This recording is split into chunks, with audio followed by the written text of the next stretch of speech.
misrepresents well movies to calm before the storm. What's the storming? Could be calm before the storm.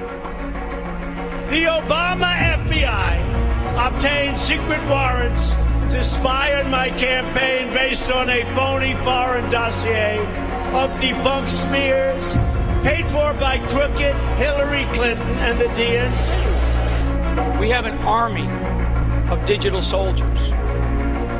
What we are now, what I call them, because this was an insurgency, folks. This was run like an insurgency. This was irregular warfare at its finest in politics. Reporting that a former FBI lawyer will plead guilty to making a false statement in the first criminal case coming from the John Durham probe into the Russia investigation. Today, we announced charges against Ghislaine Maxwell for helping Jeffrey Epstein sexually exploit and abuse multiple minor girls.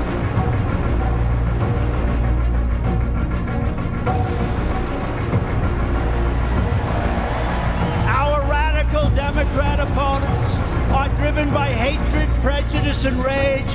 They want to destroy you, and they want to destroy our country as we know it. Not acceptable. It's not going to happen.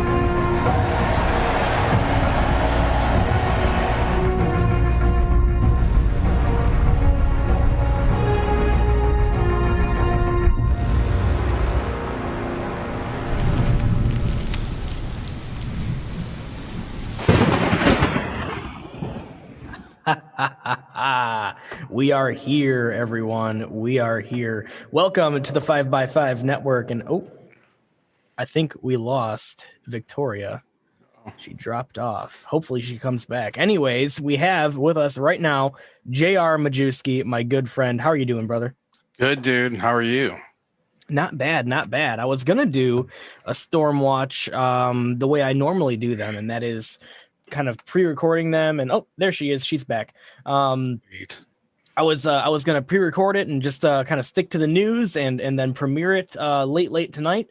But then you got a hold of me and you said you wanted to do some streaming, so we quickly changed up the plan and here we are. So you had some big ideas that you were kind of hinting at, and yeah, let's go ahead and let's hear it, man. Yeah. So in the chat, right, we had some people talking about the fact that Methods has a show going on right now, and we intentionally delayed till 9 o'clock because we didn't want to overlap. So I think we should maybe just walk this slowly, because I'm hopeful that we're going to get a bunch of people coming over from Methods' live stream, and I'm hoping that we get some tweets going, and we get some more people. And I don't know how many people are in chat right now because I can't see the total number, but let me see. Let me pull it up. We've got about 70 people here watching. Oh wow.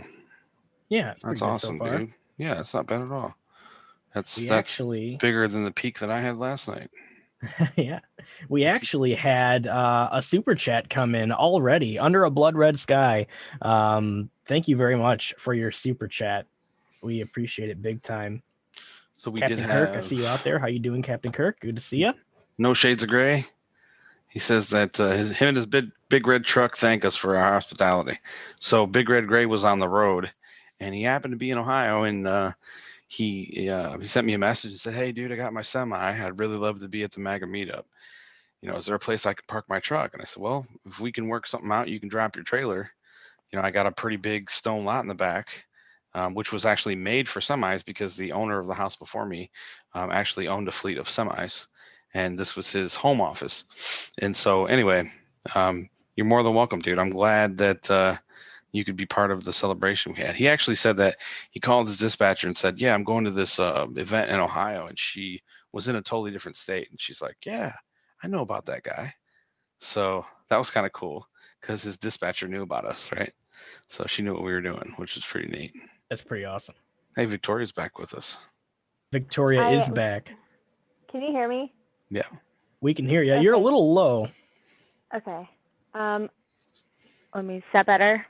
Oh yeah. Yes, much better. Yep. Oh, okay. Is it too loud? No, you're good. No, not at all. Yeah, I actually exited the Zoom meeting and then came back in. I wasn't logged in on the app, and that's why my avatar wasn't popping up. Gotcha. Right on. Well, we're glad that you could join us. I'm glad that I could be here. Thanks for having me. Absolutely, anytime. If anybody can get a hold of Alexandria Occasional Cortex, I've texted him and he is not answering. The guy's the bomb, by the way. His name on Twitter is _Oasis. I'm trying to get a hold of him. Are you seeing if he can join us? Yeah, I'd love for him to join us. _Oasis, huh? Mm-hmm. For some reason, nothing comes up for me. He's hidden. I had the same thing happen.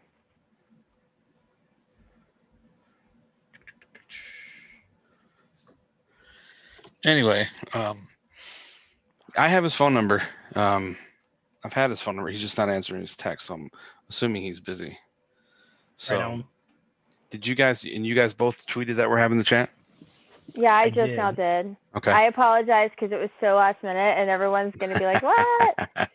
No, it's totally cool. We've been spontaneous recently. I mean, yesterday, I was just helping JR set up his OBS, and we went ahead and started testing out the stream, and then we ended up, I think it went for 6 hours.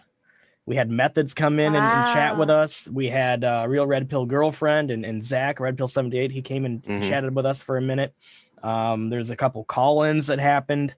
Carrie came in. Yeah. Yeah, it was cool. And then JR was showing his silly golf cart videos that was making me crack up. We'll have to save that one for another time. Yeah, absolutely. And so I'll apologize up front. You guys are now my friends, so you're gonna have to get used to my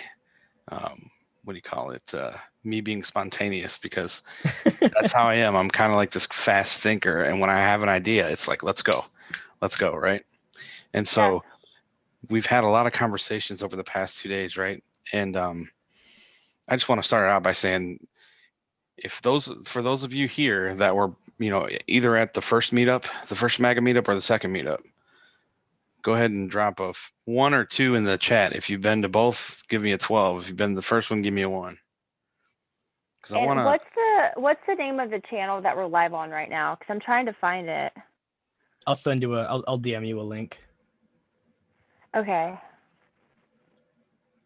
Problem is that I don't use the Twitter app because they track you through that, and with me getting, booted several times, like I just I go through the web version on my phone, and it takes me to a website, and then it won't load. So if you can also just throw me the name of the channel, that would be awesome. Yeah, it's 5x5, like 5x5. The only problem is when you search that on YouTube, a bunch of workout videos come up. So I see it now. I found it. Cool. All right, so we've got a couple people that have been to the first one, a couple people have been the second one, but regardless, right? So here's what we're thinking. And both of you chime in, because this is really what the message ultimately is going to be dependent upon your guys' feedback. But so, right, the MAGA meetups are really cool. We get a lot of time to spend with one another. We have, obviously the event. We're watching the president on, the big screen, be it through the debate or, through the town hall. And Trump Be Cool and I were, as you guys probably saw, I gave a speech today at a Trump victory event.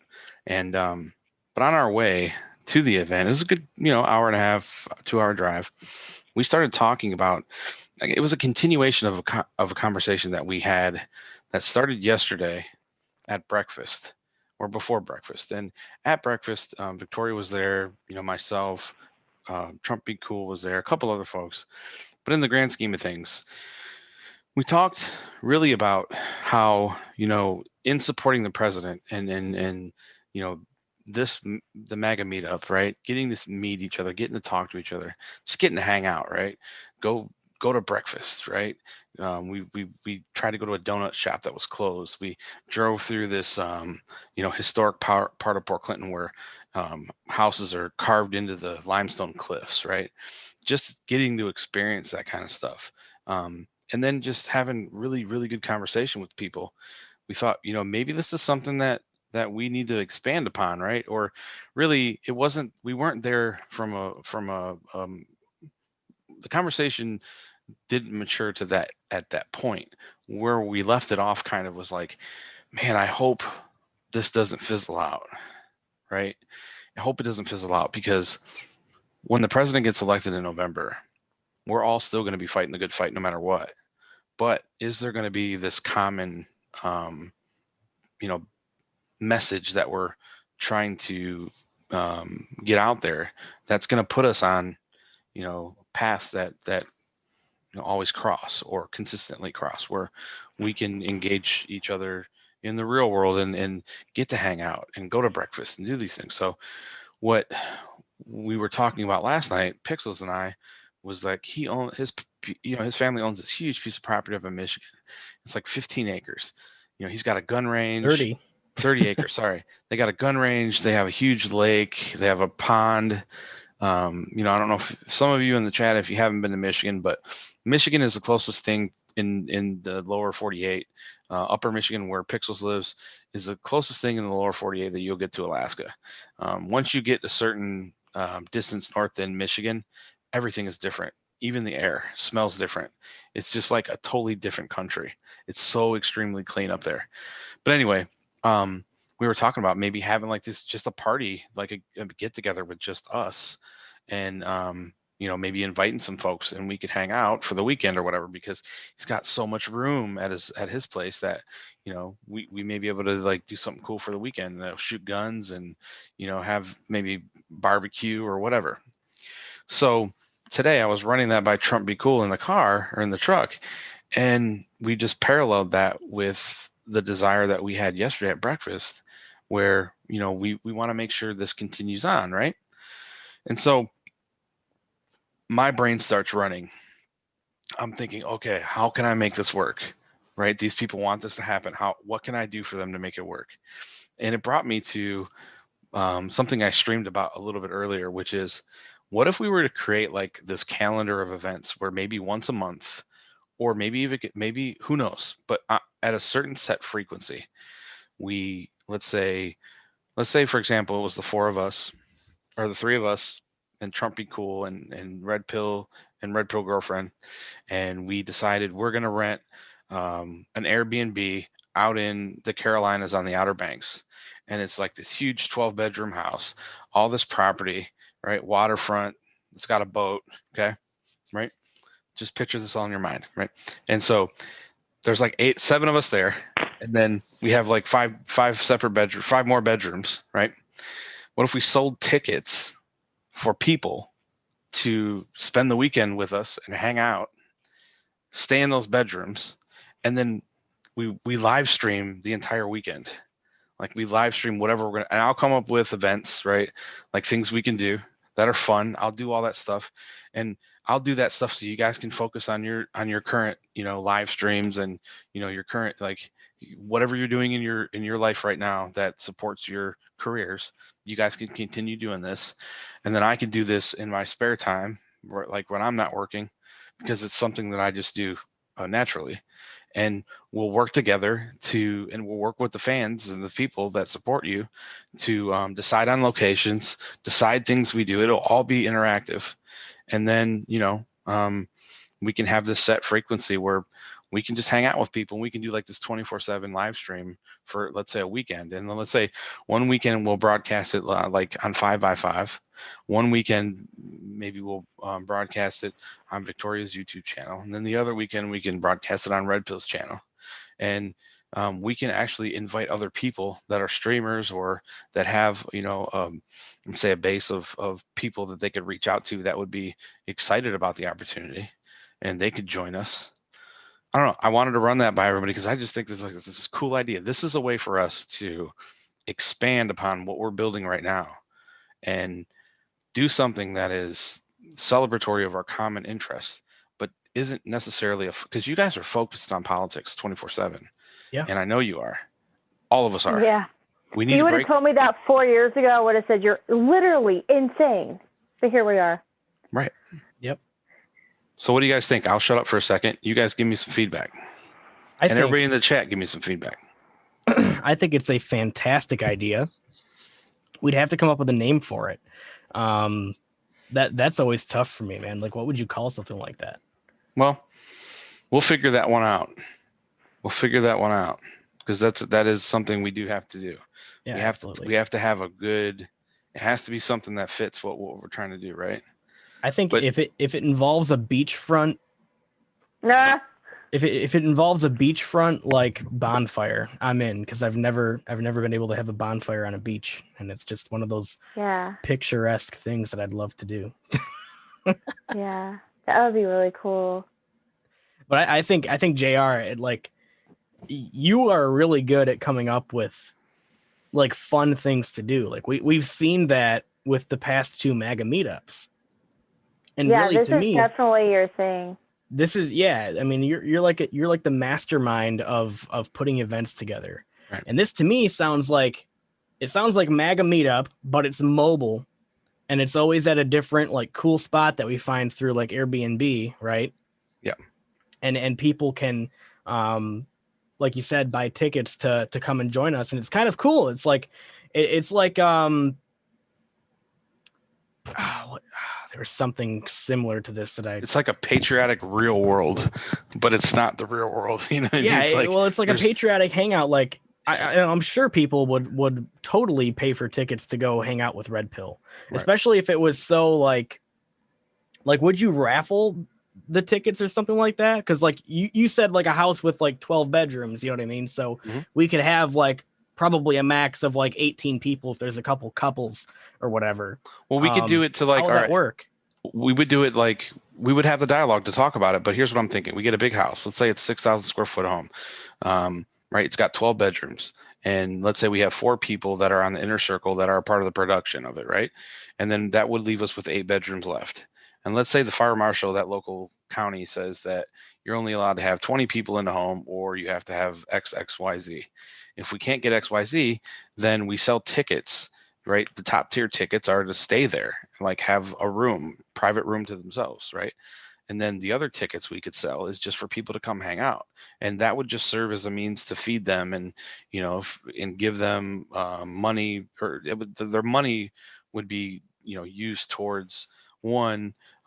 We have to be cognizant of the fact that all of you are going to be dropping what you're doing to travel there, right? So we have to cover these things. We have to cover them cost-wise. You guys should not have to pay a dime, right?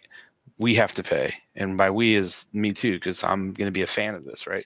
And so we pay for good question, Stacey Q. Go in an RV, exactly. We could do these things. Yeah. We could rent an RV, right? And we could go, and some people could stay in the RV with us, or we could rent multiple RVs, right?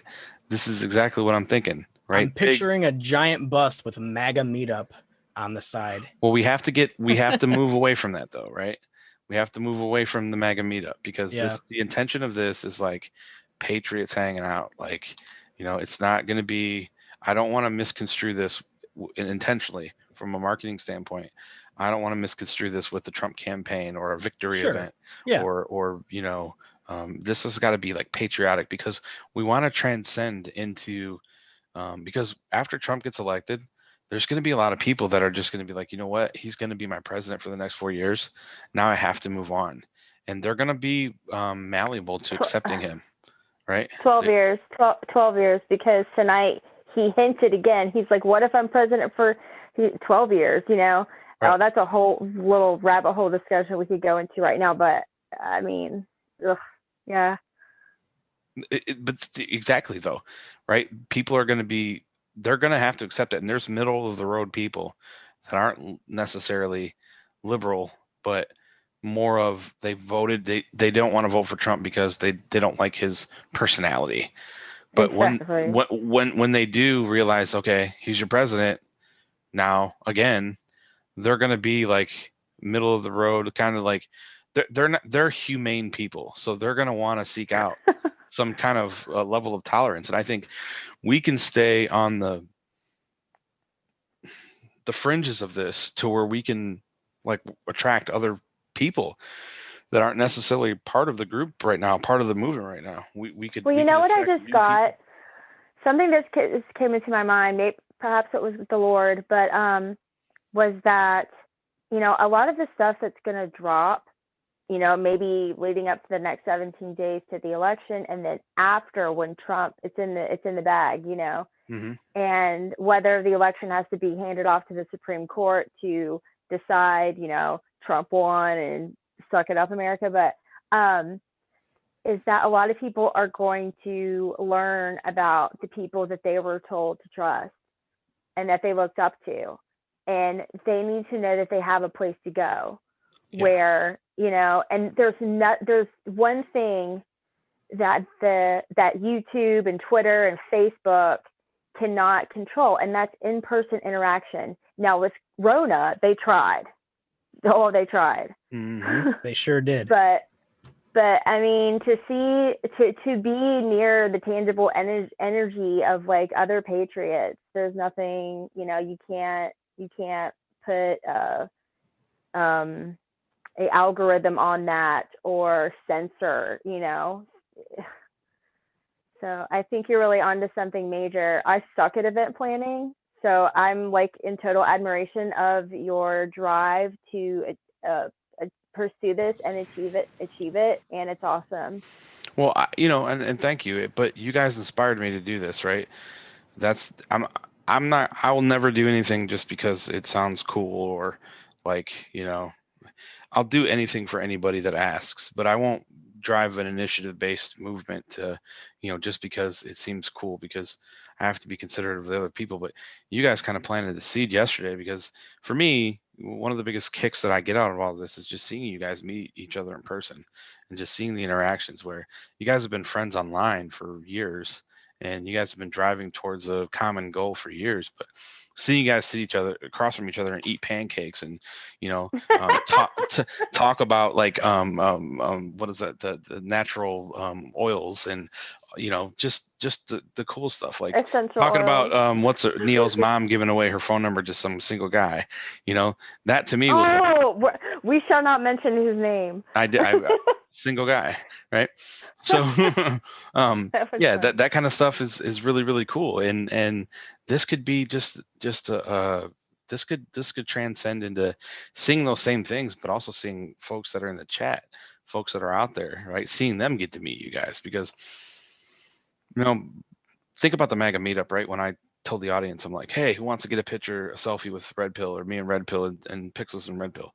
Like everybody's like, heck yeah, they all run up on stage, and like, you know, even before let's say the fans, if you will, and please don't take that as condescending, because I don't know any other way to say it, but really, we are fans. I'm a fan of his, and that's not a derogatory statement, but really, we're brothers and sisters of his. But the easiest way for me to say it in this forum is fan, right? And so it's just cool seeing people want to interact with him and want to interact with me and you guys. And I think we need to, I want to see those lights shine in everybody's eyes, because that shit's like crack. And hey, like, hey, Stop to Go just has a great idea.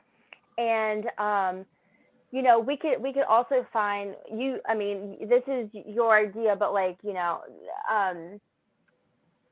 you could find a cause with each event that you do, but this is a big one that hits right at home to the heart of the message and the event that you want to put on. He said, in Los Angeles, there are hundreds of homeless veterans.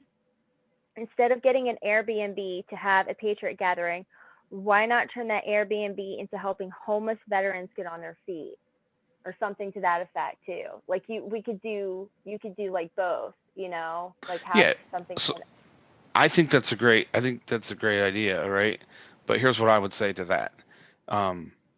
I contribute a significant amount of money to different veterans associations. As a matter of fact, the first time I painted my lawn was because I was I was dare. It was a dare that the Veterans Association that I support wouldn't meet their funding goals, and if they did, I would match it, and I would also paint my yard. So that's a great idea, and I would think that we could this idea could mature to that. But in the beginning, I don't know if that would distract from what we're trying to do. I think we need to build something and then expand, right? Because one could come in the chat and say, you should help sheltered animals too, right? Not comparing our veterans to sheltered animals. I'm a veteran, so there's so many different causes that we can't solve world hunger, but what we can do Yeah. is we can capitalize on what we're doing right now, and no matter what, we're doing a good thing right now for people, right? Having this MAGA meetup is really, really good for people, because there's people that come, like there was a guy that came from, Vermont or something like that, somewhere way up east. And like, he says, I can't go anywhere in my county. I can't even talk to my friends. I can't even tell my friends I support the president. And like, he can't tell his parents, and he's like an older gentleman, and he's just so distressed. And then he comes to the meetup. He came to both of them. He comes to the meetup. He drives by himself all the way from, I think it was Maine or Vermont. Drives all the way there, Wow. and in his van, and he hangs out. And like, he told me and Zach, he's like, this is like the best time I've had in like 6 years. Like, I can actually talk Wow. openly about my political beliefs. He's like, you don't understand. Like, I literally have no one to talk to about it. And he's like, I can't get on chat and live stream because I don't have a microphone. I'm not politically, or I'm not electronically, basically he said the best he can do is like FaceTime his kids and, watch a YouTube stream, like a red pill YouTube stream. He can't do anything else. So he can't even call in the Zach show because he doesn't know how. Right. So there's no vent path for him to talk about the thing. So in my opinion, we're doing a really great service. And I don't mean to distract from what Stop to Go said. It's just a fantastic idea. It's just, Yeah, because he's thrown lots and lots of events for years, like in Los Angeles for big people, and he's just looking at other efficient ways to use the money and resources and all that stuff. Just throwing ideas and no, I appreciate it. Here's what I can say. We had 2 MAGA meetups. Okay. The big screen TV alone cost me $5,100 to rent for the night. All right. The stage cost me a little under $3,000. The first MAGA meetup, I raised $3,700. The second one, I barely cracked $5,000. So, yeah, I get what he's saying, but I don't know if people appreciate the price tag, and I paid for that price tag out of my pocket, and I'm willing to do this again to get this thing kickstarted. But I don't think there will ever be an inefficient use of our money, because we're doing all of this on a voluntary basis. And but don't get me wrong, again, I appreciate what he's saying, because he has a lot of good points. I would love nothing more than to expand the reach and help all the veterans I can, by all means. I mean, that's one of the biggest things. Children, veterans, and animals, right? My wife, we're a major donor to St. Jude's. We're a major donor to a couple different animal associations that my wife gets t-shirts of little pigs on a farm from Instagram, and she supports another shelter, and we have an operating room at a humane society here named after me because we donate so much.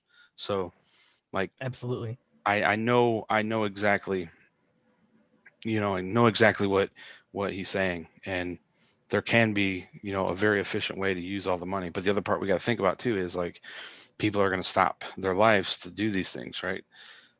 It's you're going to have to give up a live stream maybe one time to come to an event, and in doing that, you're going to lose that revenue, right?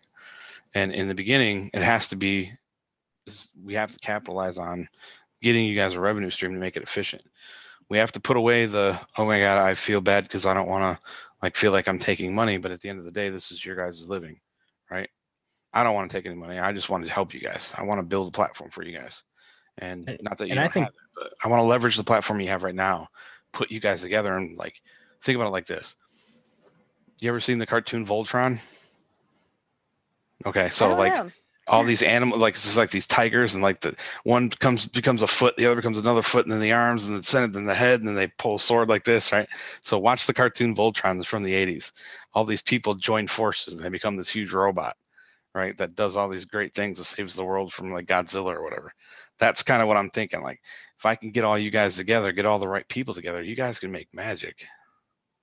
Absolutely. And okay, so Caffeine Addict out there said, will there be a live chat for the meetup if some of us can't attend? And yeah, of course. So the idea is we get a big Airbnb piece of property somewhere, whatever, rent it out for a party. And then we'd sell tickets for people to like raffle it off or whatever. So it's kind of randomized to whoever wins. To come join us and you know, for a weekend or something, and just to hang out and kick it and roast marshmallows and whatever. I just got a really good idea. You know how like the persistence, he'll like grab a bunch of patriots and they'll go to like a city and they'll clean up trash. Mm-hmm. Well, that's like Scott Pressler, right? Yeah. Yes. You could do the whole meetup event, but combine that with something super duper purposeful within that will even change, hopefully, you know, some people's minds about, you know, oh my gosh, these are like Republicans, or these are Trump supporters, or these are, you know, who are these people? I mean, I'm just thinking out loud, like something that'll, you know, really invite more people to, you know, come and hang, and then also be like, you know, what the news has said about these people is false, and, you know, just like, yeah.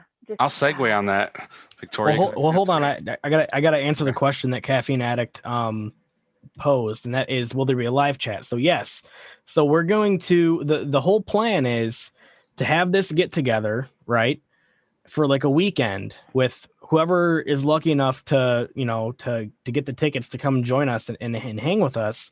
But we're also going to be streaming the entire thing, like live streaming the entire hangout or party or whatever you want to call it. And it would give it what I think the coolest part of this, like, you're going to get to see like me like cooking dinner, and then like Victoria coming downstairs in her bathrobe and pajamas with no makeup, wanting coffee, right? That's we're gonna have a camera set up in the kitchen, like, you know, just being, and it expands upon like it expands upon kind of the same thing that we got with like people getting selfies, right? With Red Pill and me and JR, and that is, you know, we do so much of this politics and news, right? But we are people, and we're pretty cool people, I gotta say. And so it gives people a chance to get to know us on a personal level, and just do some fun crap with us, man. Like, who wouldn't want to have, like, for instance, who wouldn't want to have a shot of flaming Zambuca with Pixels? Right. That can happen. Right. Or who wouldn't want to eat your neighbor's hot sauce? But what Victoria was saying, that was a great idea, right? So maybe we talk Scott into coming to one of these events, right? Oh my gosh! Right, and then during that weekend we do something to support him. Like we all just like, hell yeah, let's go get a mobile camera. We stream it the whole time, and we all join forces with them, and we pick up trash, right? And we do a neighborhood cleanup. Like I would love that. It doesn't have to just be us, right?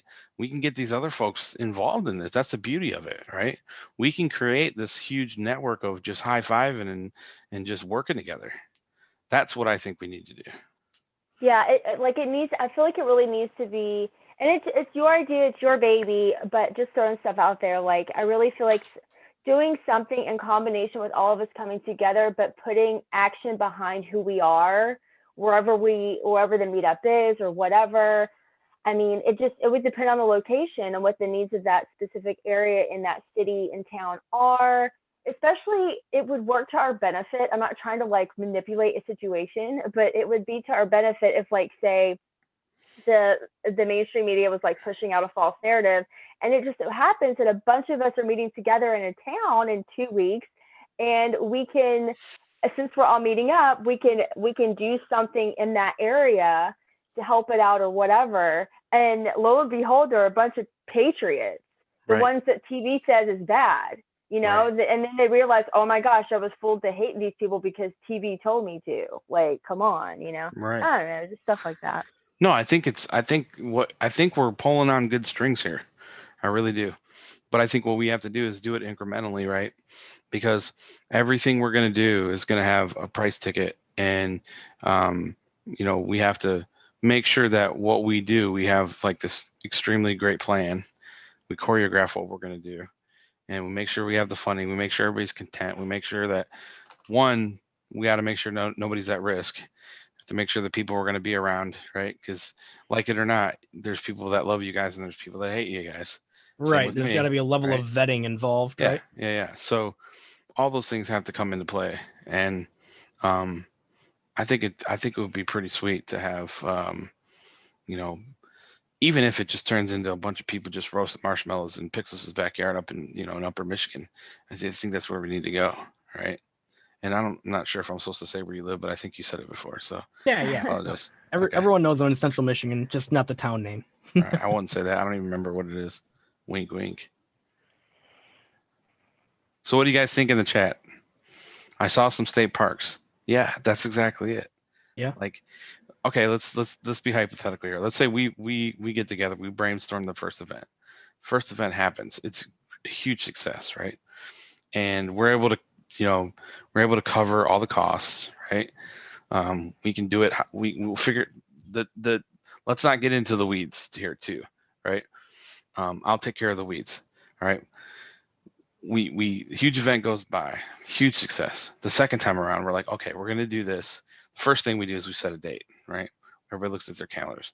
Then we go to our supporters out here and we say, look, here's 5 locations that we know can work for us, and we just let them pick what those locations are. And then let's say we throw up a major event that we have to do, one major event that we have to do, and maybe it's something like Victoria said.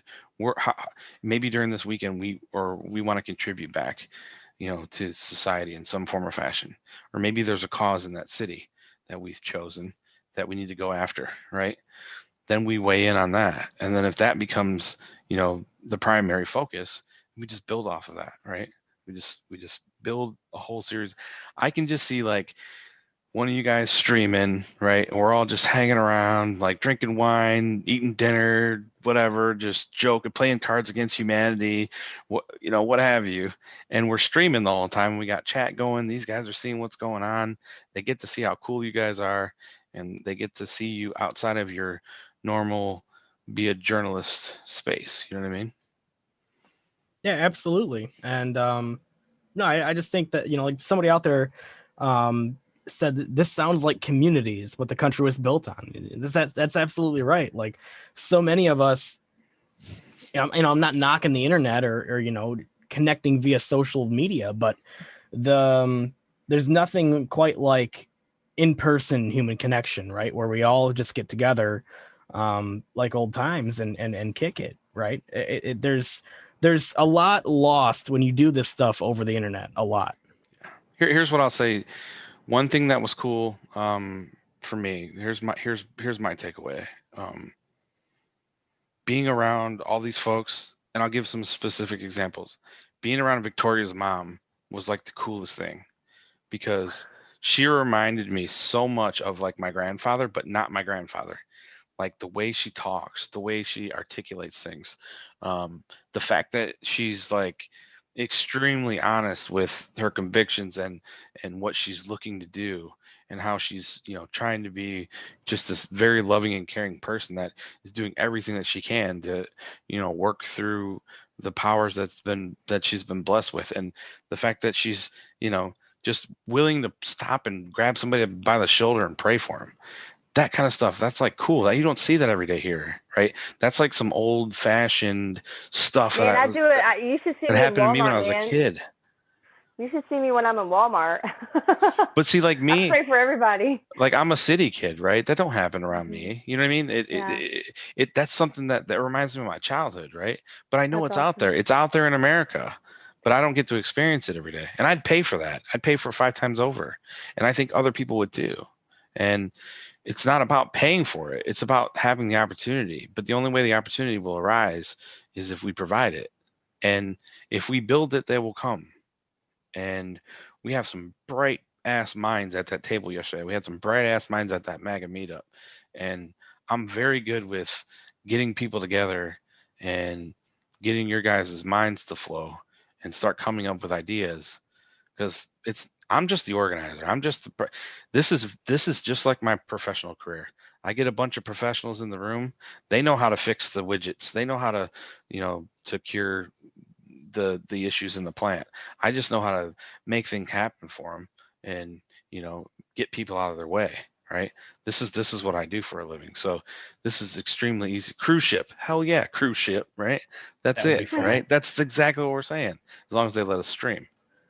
Right. Like if we just spent like a day going out and doing something super awesome wherever we are, whether it would be like, gosh, I mean, I haven't really thought about this, but depending on what it is, and then spending the rest of the day into the evening on like a little boat or, on the shore with a bonfire and just celebrating, like, guys, it feels so good to like put our words behind how much we love the people in this country, whether or not we disagree or not. I'm getting so deep right now. Please, I apologize, but No, you're on it. You're on it. But and then also, having that space for people who maybe don't have family or even friends to talk about their beliefs or their views or any kind of support around them. somebody said, oh, I think they said, does it say Neo's here? Somebody popped in and then left. Trump Be Cool made a good point, of course, as he usually does. He said, Majewski, remember the powers in some cities might want to stop us so location counts. Yeah, So that's exactly. true. Exactly. Locations do count. Wait, Angel number 22 said we suck at community organizing because we're not Democrats. Just saying. I'm gonna have to say that up until now, that's kind of been true, but we're a new breed. Right. We're a peculiar people that the Lord has set aside for this time in this country, for this reason. And right. I just ask God to bless us with a special anointing to go out and do His work, and that He get all the glory for it. Oh, I'm preaching now. But the real premise of this, right? So let's think about this here, because there's a lot of different avenues we can take this, and maybe we're talking about one great idea with two different subsets of actions, right? Maybe part of it we get together just for us, and we go out and we do something good just because we can. But maybe on another part of it is that we have this thing that's dedicated to like people getting to hang out and meet everybody, to where, so for example, if we want to, let's say we go to Lexington, Kentucky, and Scott meets up with us and he wants to, he's doing a community event there. We're all going to go hang out with him and pick up trash and clean up the city. Let's say we have 3 or 4 patriots that are part of this that want to come help, or they want to hang out with us, be part of the event. They pay for the ticket, but they have an issue where they can't go pick up trash or something like that. Right. So that's where I'm saying is we kind of like, we have to accomplish both. Mm-hmm. Right. But maybe there's a slight deviation to where we're accomplishing. Cause I agree that we could be trendsetters for improved behavior for a multitude of Americans if we do this the right way. Yeah, like it would actually amplify what Scott on his own has been doing too. Right.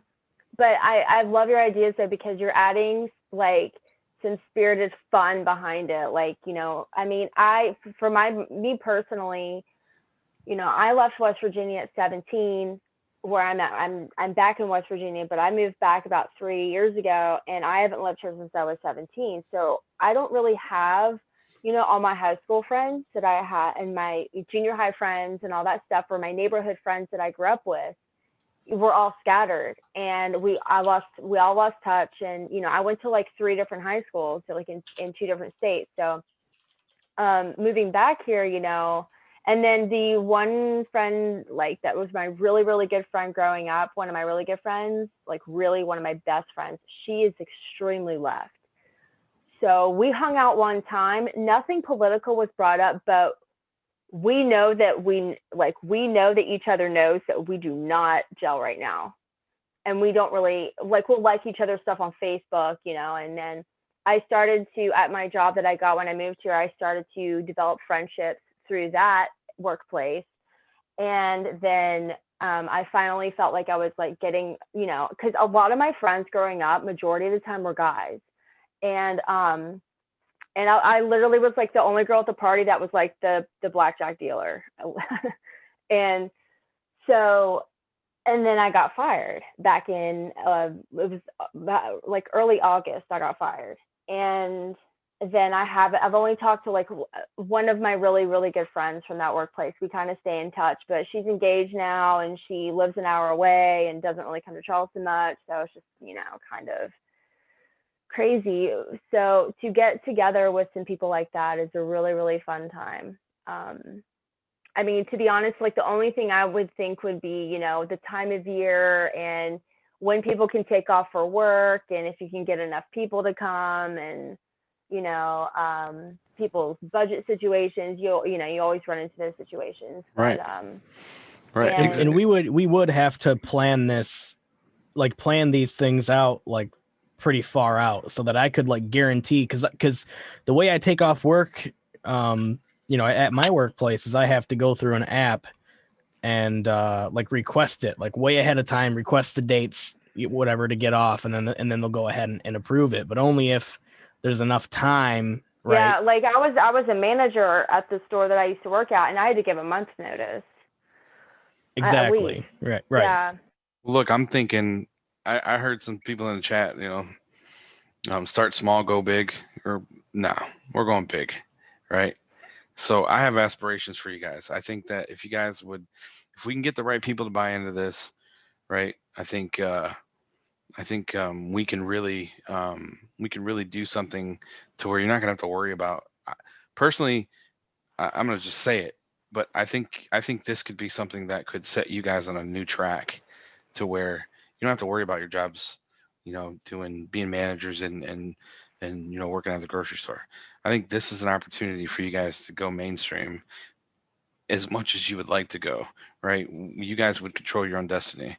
I really think, and it's an opportunity not only for you guys, but to get other people. There's so many more patriots out there right now that are at a crossroads because YouTube is trying to silence everybody. Well, right? it's like 17 said the other day.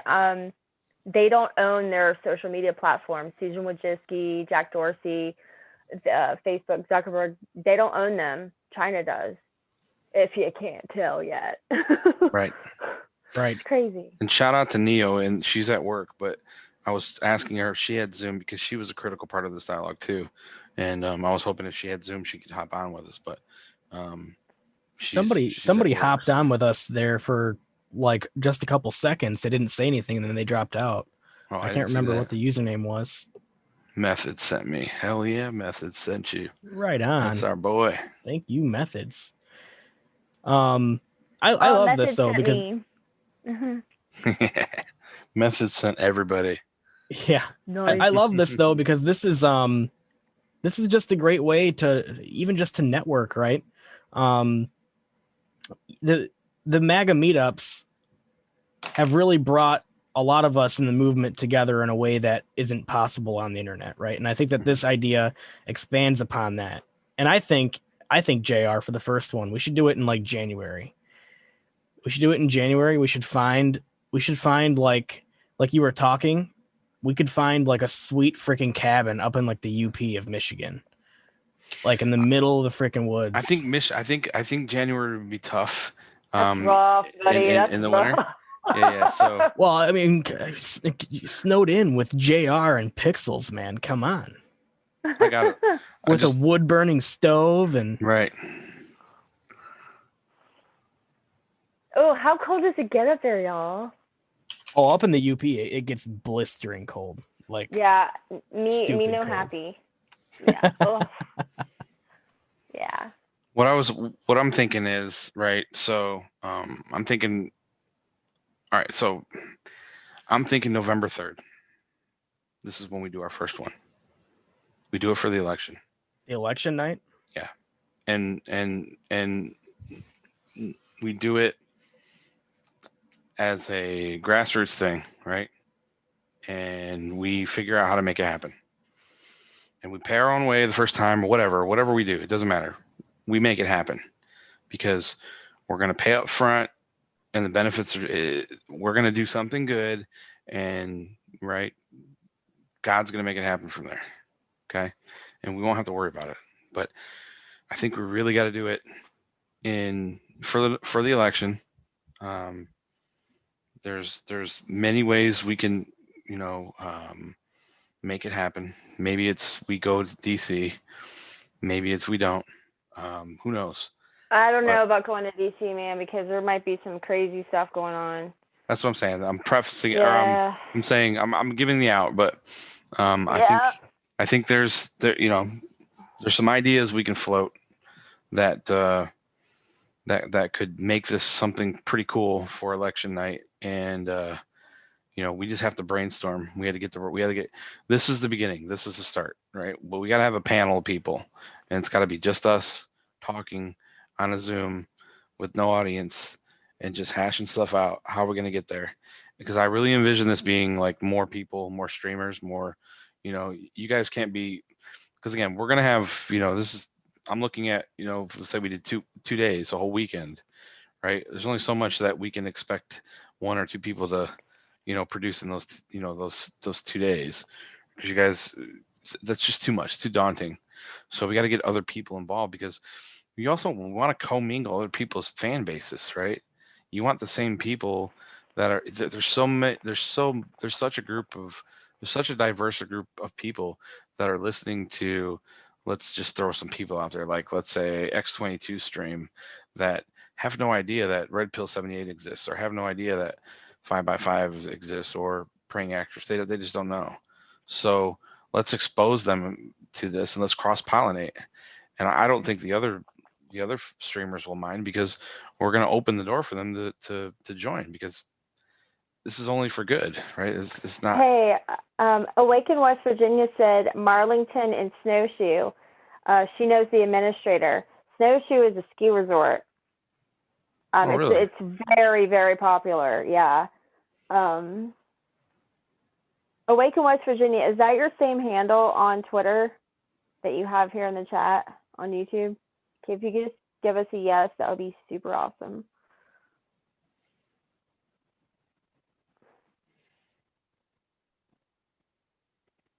And we got dead air. Yeah. Awkward silence. I'm trying to follow. I'm trying to follow. The whole chat stopped. I'm trying to follow what was saying, because it says exactly JR. I think. Okay. Yeah. They're okay. The her handle is, I think you're a girl. I don't know why. Is Awake WV. The word awake and the word WV. So if you want to throw JR a DM on Twitter, it's JR_Majewski, right? Yep. Okay. And then throw him that idea, send him a link to the location, and yeah. Yeah, exactly. Like a palooza. It's a man. Like a Q-tube palooza. Yeah, YouTube actually, palooza. Somebody out there, Big Willie, which is a fantastic username, said, you have no idea how cold it gets. They have had snow already. He's talking about the UP. They have actually already had snow. Oh, yeah, I believe a it. few days ago. What does UP mean? Upper Peninsula. Oh, okay. I'm going to have to look at a map of Michigan now. It jets off of the northeastern side of Wisconsin and it wraps up around Look up the Mackinac Island. Now that place, if there's an Airbnb on Mackinac Island, that would be a cool spot to freaking hang out, man. Look up the Mackinac Island Hotel, Victoria. That thing is haunted as hell. Oh, it's not haunted. I hold on. Drop a link for the Mackinac Island Hotel, Pixels. Find one. Look how beautiful this hotel is. It is the Grand Hotel? Yeah, it's like a old Grand Victorian hotel. It is probably one of the prettiest places in the country. It is totally sweet. But it's Michigan. Upper Michigan is not a place that you go in the winter unless you're I would say, a dedicated outdoorsman. It's not the place that I would just like.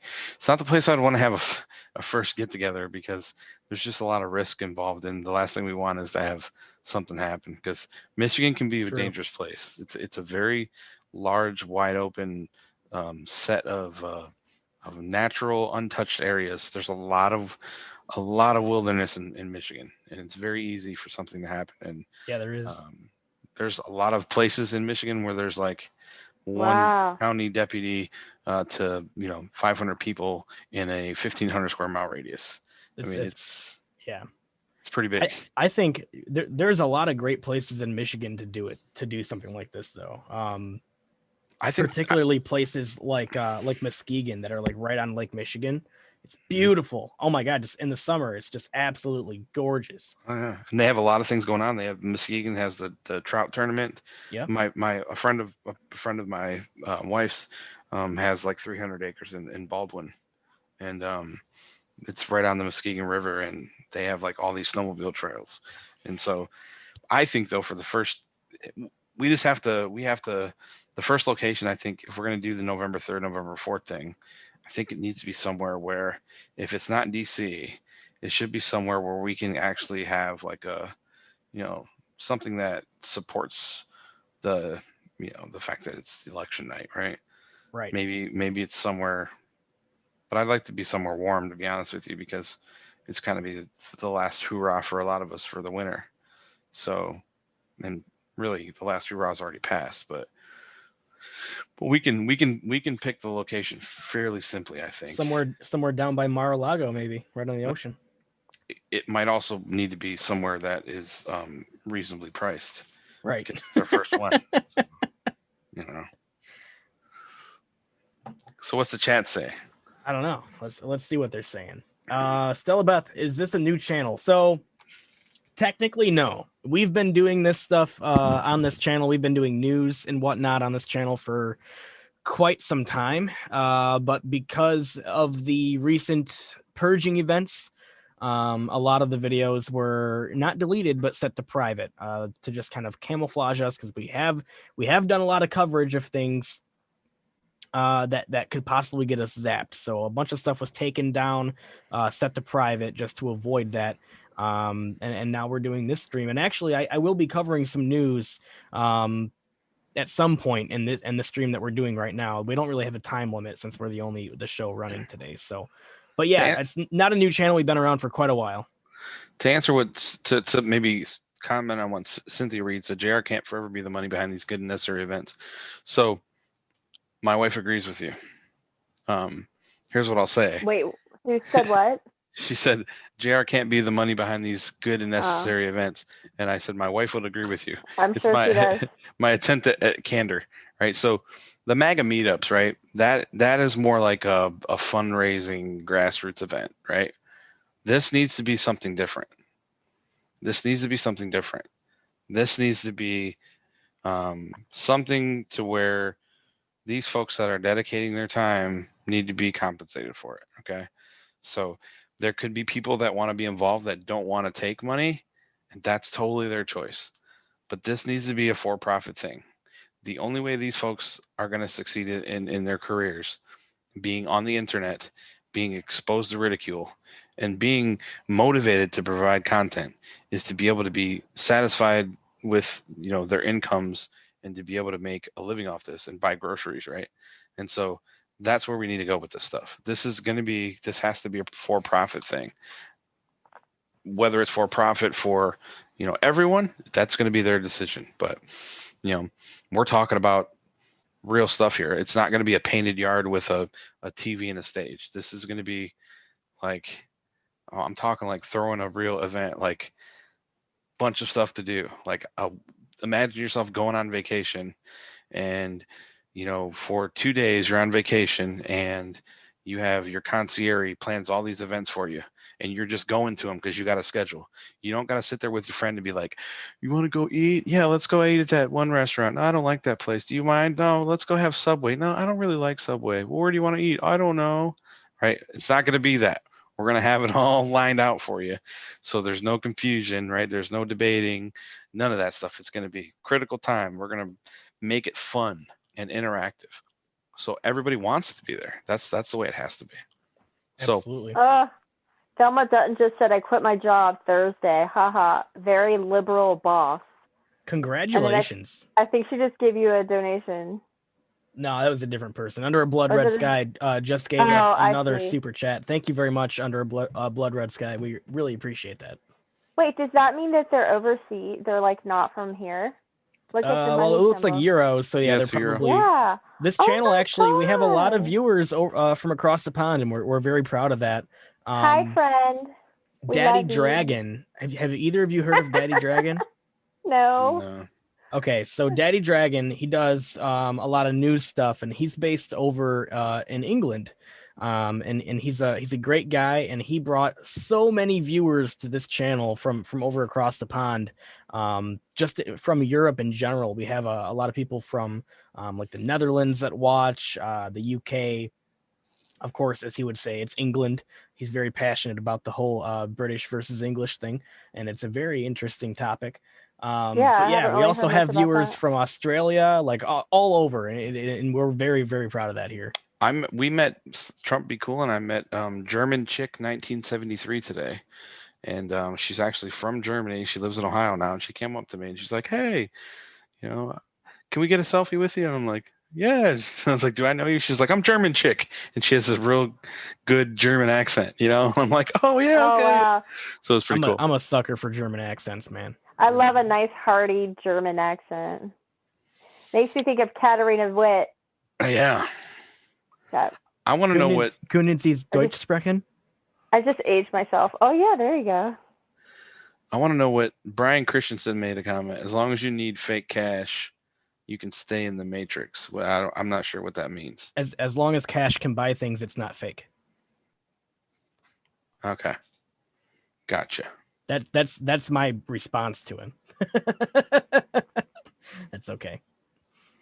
Cynthia Reed says, trolling, or was he being serious? He's trolling. Cynthia Reed said, don't make this great idea get too complicated, guys, little by little. Yeah, and we're gonna have a lot of conversation like behind the scenes about this stuff. Particularly the one. Thumper Rose out there says, Ich kann sprechen klein Deutsch. I think you spelled Deutsch wrong. You spelled Klein wrong as well, but yeah. Ich kann. Hold on, guys. Hold on. I'm downloading back to my brain stuff from high school. Ich kann nicht sprechen Sie Deutsch. Well, you just proved that you can, man. I'm pleading the fifth. Ich kann ein kleines bisschen Deutsch sprechen. Just a little bit. I bet you were like one of the super duper smart people in school. I don't know. I just have a feeling about you, Seasons. No, I did not do good in school. I graduated with like a 2.4 or something. But that's because I hated school and I knew it was just an indoctrination center.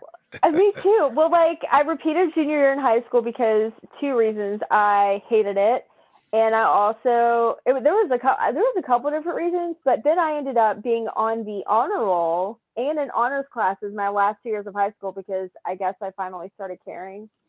I think knowing the alternative of not graduating with a high school diploma like kind of kicked me in the butt, and I was like, I should probably go back there and do that for a bit. And yeah, I totally know what you mean. I hated it. I mean, I didn't have a horrible time or anything. It's just like I just wasn't passionate about it. I just knew that I knew, even though I didn't know it at the time, but I just knew that like I'm not going to college. And I just started my professional ballet career, like literally straight out of high school. I had the contract before I graduated, and I moved to Charlotte and joined a professional company. Like, I never, ever had any aspirations to go to college. And I've always felt like I'm behind people now because I'm not in that career anymore, but I'm in the film industry here and there, and not so much at the moment because I'm in West Virginia, but seeing my friends who are managers at stores get promoted before me because they have an associate's degree and I don't is rubbish. Like the manager who's the manager above the managers at the store I used to work at, she had a degree in musical theater. Are you telling me that she gets to make like twice more than I do just because she has that and I don't? Yeah. Are you really going to? And then it was a couple months ago, you guys, Trump signed an executive order, and I've been thinking about this. I've got to track it down. But it's an executive order where like employers cannot discriminate. I'm saying this wrong, but I'm just going to say it like this. They can't discriminate based on if you have or don't have a college degree. It's how long you've been on the job, how much of an asset you are to the company, and what's your skill level. Because Yeah, I was absolutely. there for almost 3 years. So And to long, work your- so long as the job doesn't have preset qualifications that were, presented exactly to like a you. doctor or a lawyer or Well, they can arbitrarily set expectations and qualifications as they see fit, but it has to be at the time of employment. It can't change randomly, because if it Yeah. changes randomly, then they create a playground to where they can, develop a favoritism type environment. But what's interesting about that executive order is that it predominantly favors the Black community. Once again, you're welcome. Hmm. It's like, So let me comment to a couple things. Let me talk. So my educational history. So from first grade to 8th grade, I never had anything less than an A on my report cards. From 9th grade through high school, 9th grade year was decent, but then I started hanging out with the wrong people, and I graduated early because I passed all my state required tests. But then college, I finished, my bachelor's and my master's degree. I finished both. I think it's summa cum laude, which is like 3.9 or something like that. So high school for me was like a waste of time, because all I wanted to do was be popular and hang out with popular kids, and I skipped school a lot and got in trouble. I did the same. So somebody commented something here that I want to address.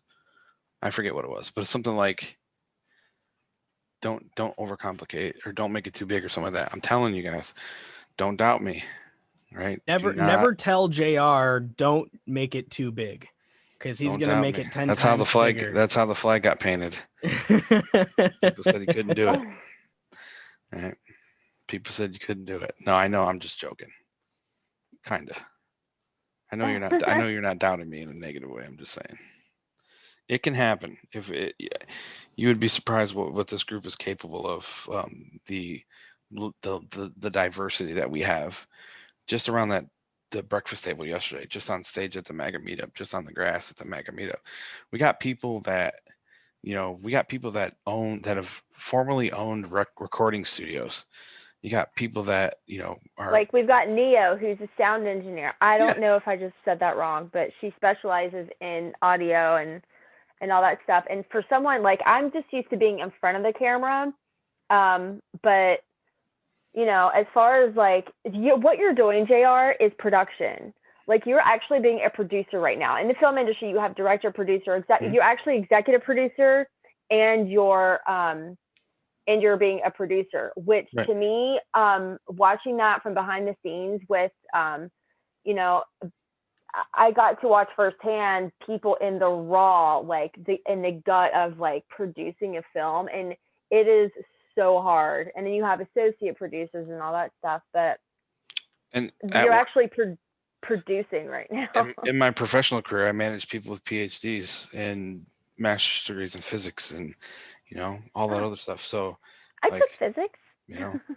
I deal with. I actually have one of the former country of Germany's leading scientists on spent nuclear fuel that works for me. So yeah, I get it. We have Tari Gem says SeesInPixels viewer in Germany right now. Yeah, I see. We do have a viewer in Germany, and I think. What's up, Germany? Woo-hoo! I think it's Wilston Kex. Danke, mein Freund. Is Tari Gem. Is there anyone from Hungary or Austria? Hungary or Austria? I'm not sure. If there are, I'm sure they'll tell us. I'm sure they will. The other thing I kind of wanted to ask you about, JR, is like, who do you think will be doing the streaming at these events, right? Because we would probably have to get somebody with a camera that can live stream. Mm-hmm. That would just be like there to live stream the entire thing, so that we could focus on the event itself, and just not have to worry about that, right?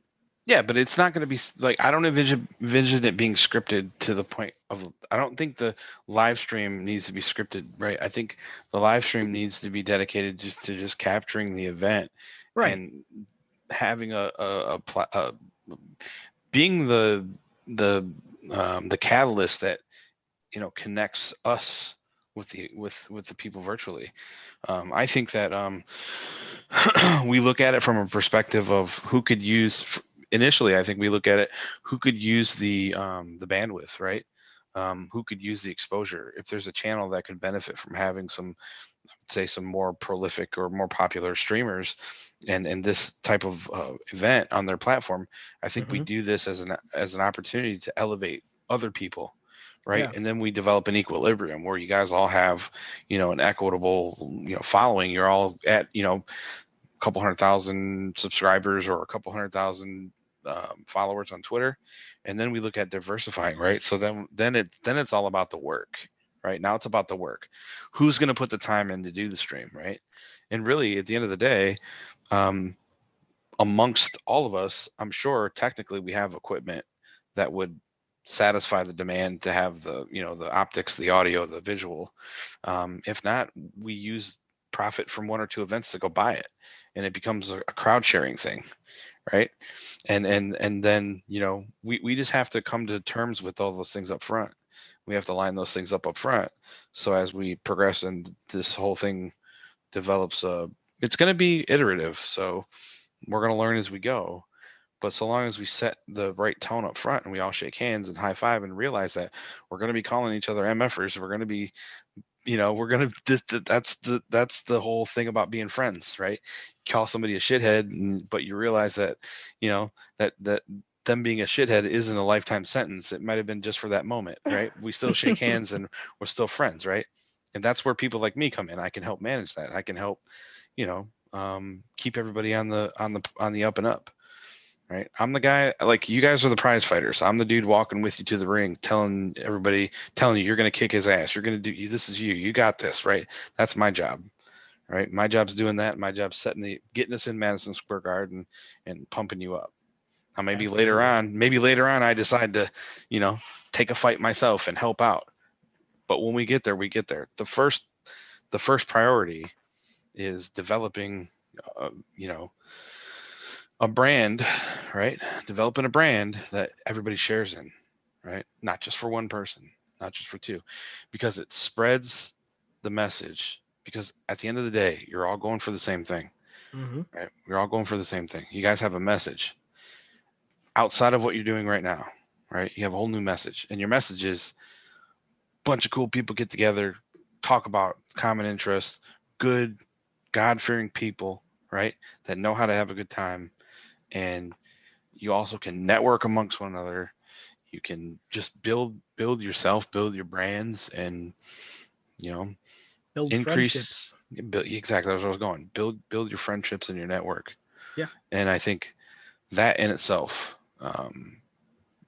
will perfect right there. Absolutely. Tide raises all the boats from Neo. Exactly.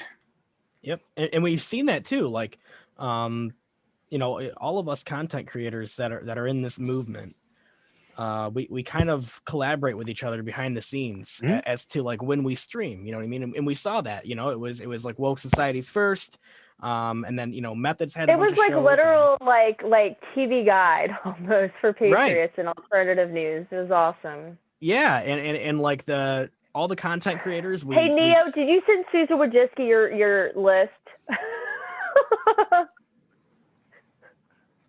Did you guys get it?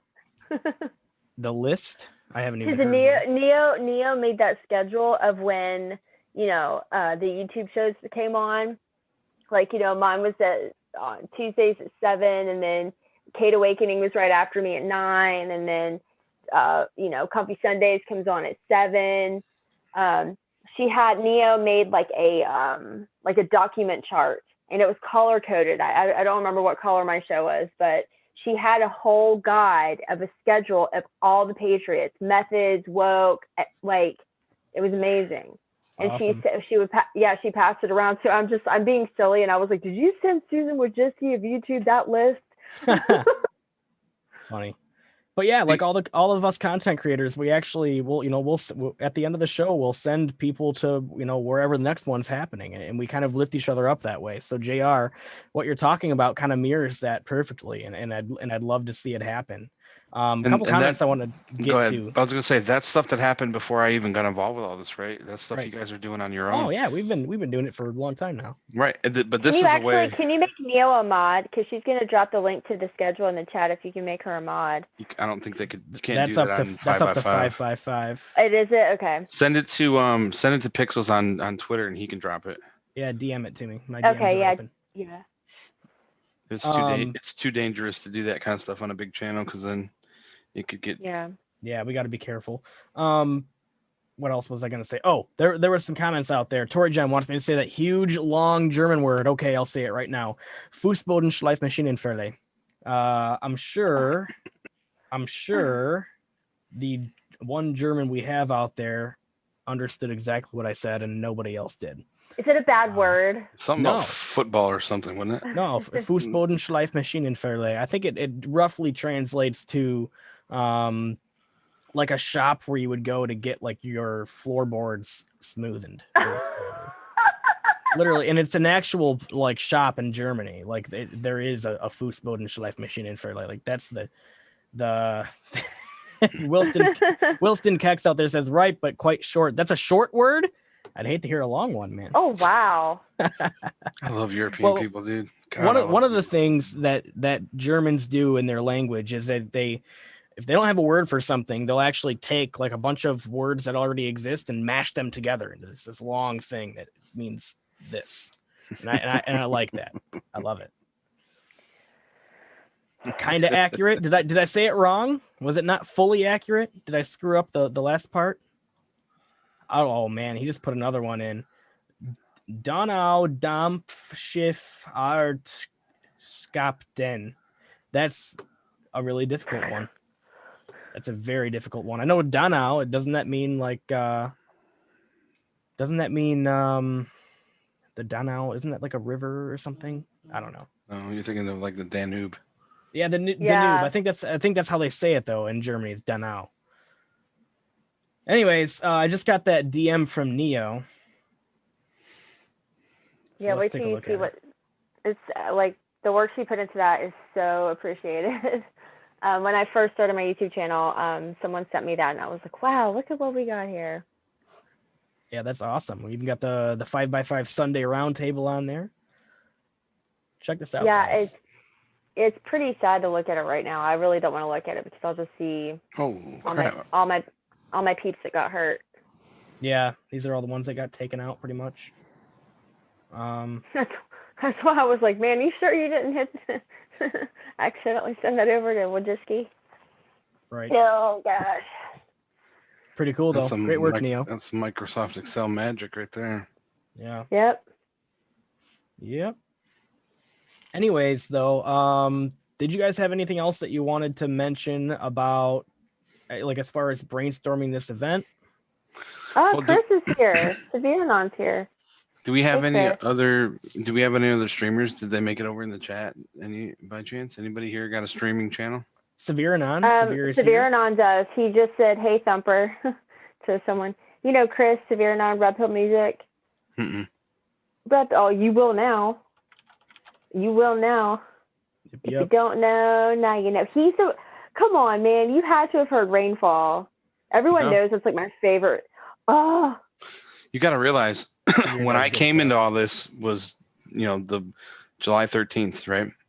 And ever since July 13th, I've been like full on bore, like news, Twitter, being on people's live streams, doing, mega meetups. I have been like, this is like the slowest things have been for me since the Yeah. second week of July. And he raps. He's a rapper, and Okay. he red pills people through his music. It's Okay. awesome. Not saying I haven't heard of him. I'd Yeah, you love probably to. have, but yeah, if you find him on Twitter, it's at Severanon. Dude, that's SEVER. He's in the chat right now. Severe, that song that you made for Methods when he had to take a break, that was like bumping, dude. I loved that. It was awesome.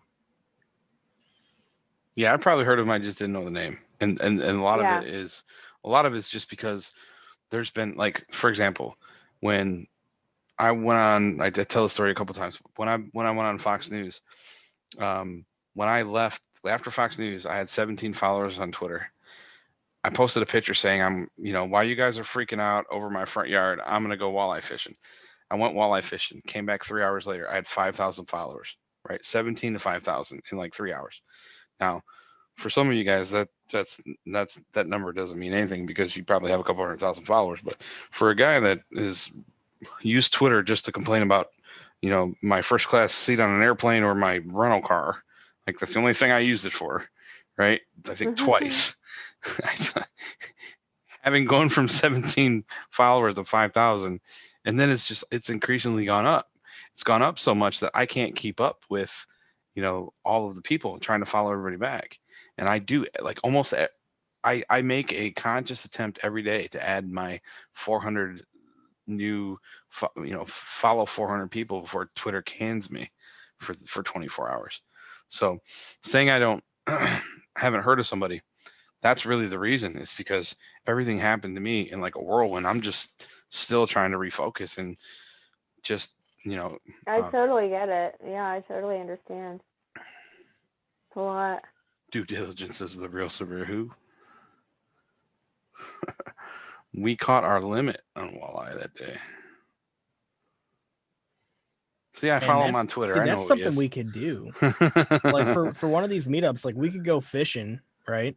Yeah. And we could have like a freaking fish fry on a beach. That would be amazing. I have all these ideas now for fun crap that we can all put together and do. JR and I had fun for a day and a half arguing with some dude. Yeah, that was that Pickles guy.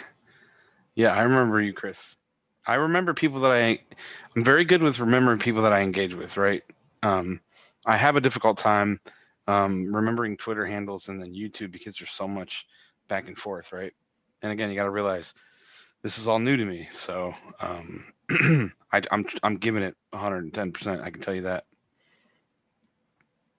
because I talked to Trump Be Cool and I were talking, and I was teaching him, and I'm not teaching him, but his son, his son's a younger guy, and he's getting to the age where he's getting ready to step out in the world, and we talked about something I learned in a Dale Carnegie management class years ago, which was it's about speaking and the art of communication. And Mr. Carnegie teaches in his methodology that the most important word in the English language is your name, because it's given to you by your mother and father. And he gives an example. If you're in a crowd and you hear something, well, if somebody says, "Oh shit," you might look. But if somebody says, "Hey, JR," you're going to react. No matter what. Even if they're talking to somebody else, you're going to react because that's your name, right? So you have to use that to your benefit. And how you do that is remembering someone's name the first time they tell you. And the way you do that is you create a rhyme in your head with that person's name. And that makes it unique. And it helps you, learn their name. And so that's really my method of kind of retaining people's names. And I can't really do that with Twitter handles because it's too darn difficult, because some Twitter handles are just ridiculously long and they're not the normal name. So it ends up being like a verse to a song instead of just like one little rhyme.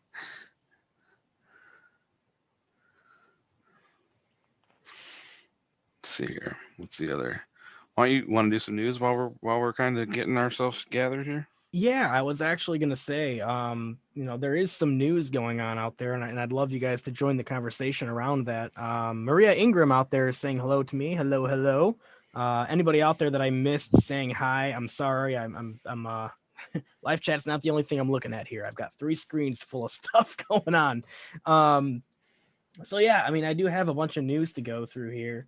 Let's go ahead and just have a conversation around these articles. The one thing that I want to pull up is something a lot of you have probably already seen, but I'd love to have a conversation around this because it's still, for a lot of us, it's what happened is fresh on our minds, and we're kind of scrambling to try and figure out how we're going to make everything work, and what platforms we're going to be moving to or whatever, or how we can manage to stay on this platform. So let's talk about this. Blatant censorship. The great YouTube purge accelerates. This is from Zero Hedge. It says a massive YouTube purge has taken place. Several channels have been removed from the platform, proving truth is treason in the empire of lies. It goes on just to kind of explain what happened. And I love this quote from George R.R. Martin. When you tear out a man's tongue, you are not proving him a liar. You're only telling the world that you fear what he might say. And I think that perfectly applies to the situation that we're seeing. There's another quote here. Censorship is to society what cancer is to the body. Also very valid.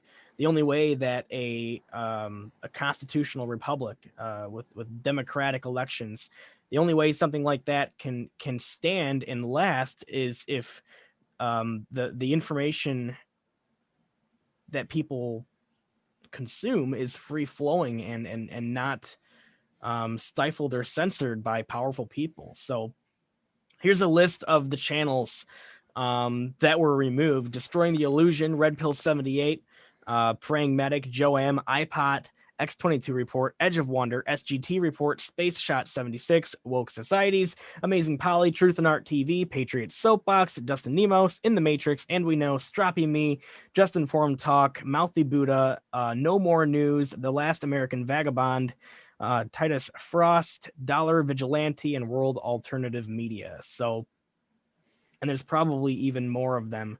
The last count I heard of was 37. Mark Taylor's one of them. Let's see. I mean, guys, these are directly all of our friends. So this is very specific and very planned. Yeah, it was definitely a coordinated attack on our movement. And it tells us that not only do they hate us, but they hate what we have to say, and they're afraid of our message, right? They do not like that we are taking over kind of the narrative and becoming the news. They don't want that, because as soon as that happens, well, then their spell on the American people and people all over the world, their fraudulent push of like, we're the experts, listen to us, that goes away, that vaporizes, and suddenly the narrative is back in control of the American people again, and that's the last thing they want. So I want to give you guys a chance to speak your piece on it, and what do you have to say to this? I compared it the other day to I mean, I can't argue with anything that's came up. I mean, it is a concentrated effort to silence people, and I personally, I think they're scared of the message. I don't think they're scared of the people, and that's blatantly obvious. I think what we need to do, I mean, history repeats itself over and over again, and we're on the fringes of history repeating itself right now. We talked about this. Another thing we talked about yesterday at breakfast, and history's repetition isn't always linear, meaning one event doesn't always have to happen exactly before the other, or one event could happen in parallel with another, and we just don't realize that it's actually one grand event, right? And I look at this as like, the Boston Tea Party. We're Google and Twitter, YouTube, all these other platforms. They're the tea company, and we need to be the patriots, right? We need to be the folks that stand up and dump the tea. And until we're willing to do that, it's great to talk about it. We can talk about all we want, but until we're doing something about it, it doesn't mean anything. Right. We can get out there and we can post tweets and say hold the line and do this and do that, but got to do something about it. Right. Well, we got to keep putting content out there. Regardless of if we can stay on this platform here, there's plenty of other platforms to stream to. And one of the great things about our movement is that the people who consume the content, who lurk and who view and who participate in the live chat, they are just as motivated and just as dedicated to this movement as the content creators are. And because of that, they will always find us wherever we go, and they will always find ways to support us as well. So it's really just like this doesn't, while this does like hurt us and our ability to do this full time or whatever, or it can, hurt us in that way. We're not going to stop doing what we're doing. We're going to come back louder. Right. And we're gonna continue fighting the fight and fighting the narrative and putting our information out there. And you know what? If there comes a day when there's literally no platform that will allow us to have a presence on them, then we'll make our own damn platform. And that's the truth of it, because that's how dedicated we are as a movement. This isn't about us. It's not about clout. It's not about anything like that. We just want our freaking country back, and we're going to do anything that we can to get it.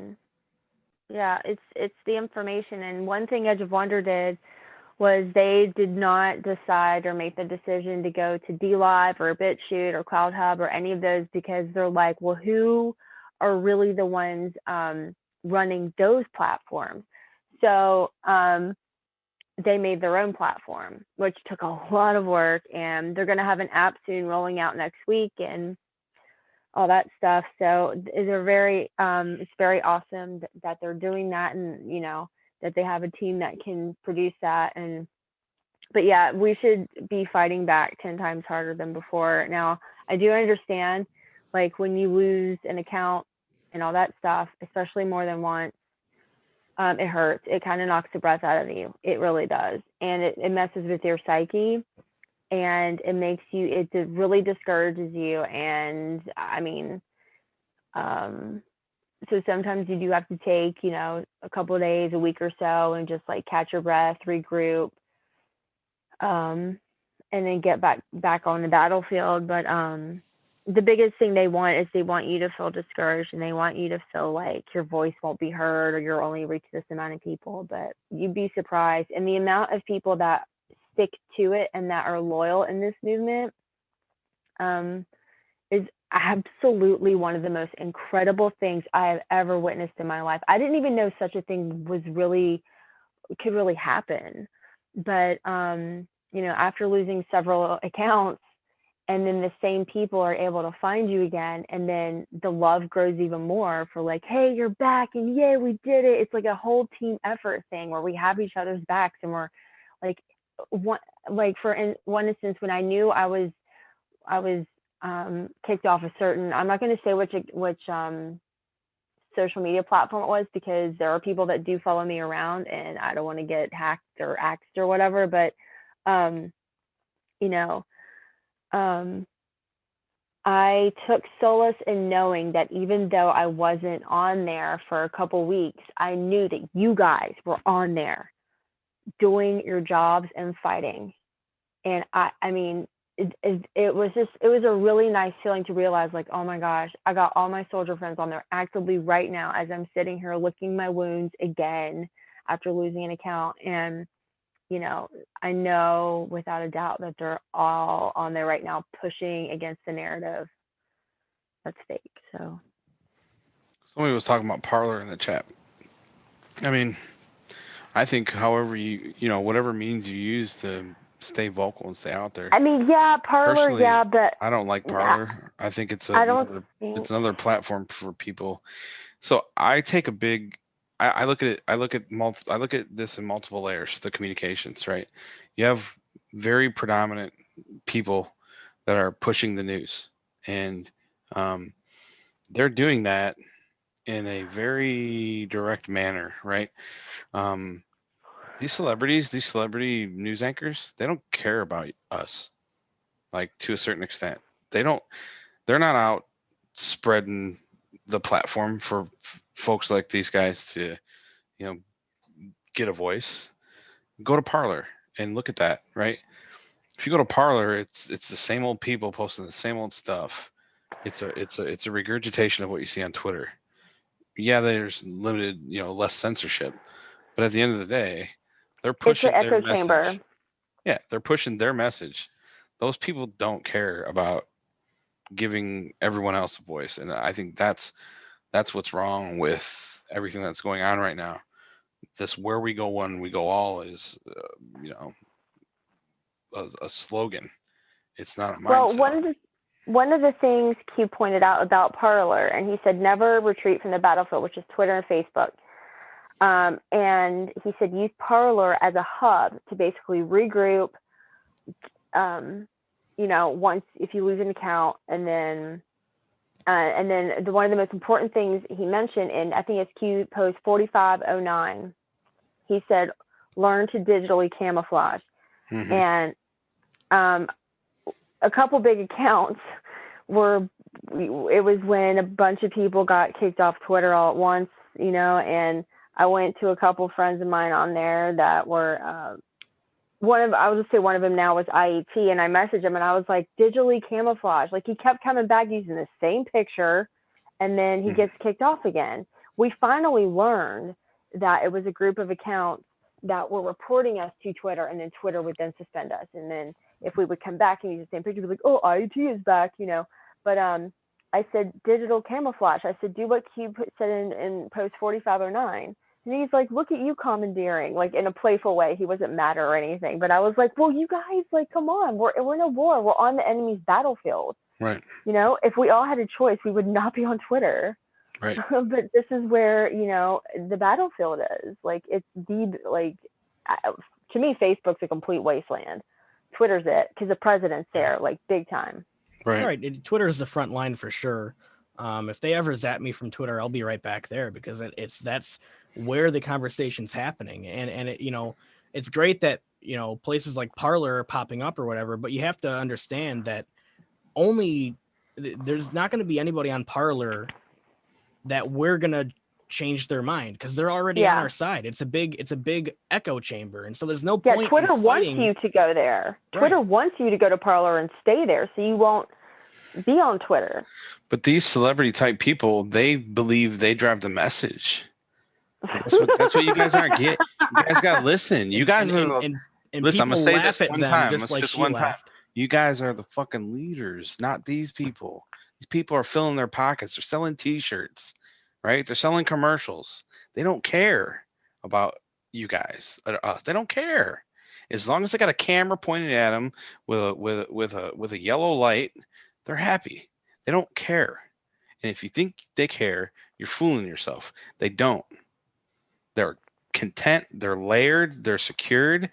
If something goes wrong with this country, they have enough money to be safe, right? They don't care. And I hate to say it that way, but that is the honest to God truth. They don't care. If they cared, you wouldn't have to retweet a celebrity 50,000 freaking times. The only celebrity out there that really probably cares is James Woods. That's the only one I've seen. If you guys can name a few, please enlighten me, because I would love to see these people. I would love to see, Dean Cain, right? Those kind of guys, they care, right? The Fox folks, they don't care. Right. And if they do, they haven't shown it. You shouldn't have to do and go through all these trials and tribulations to get their attention.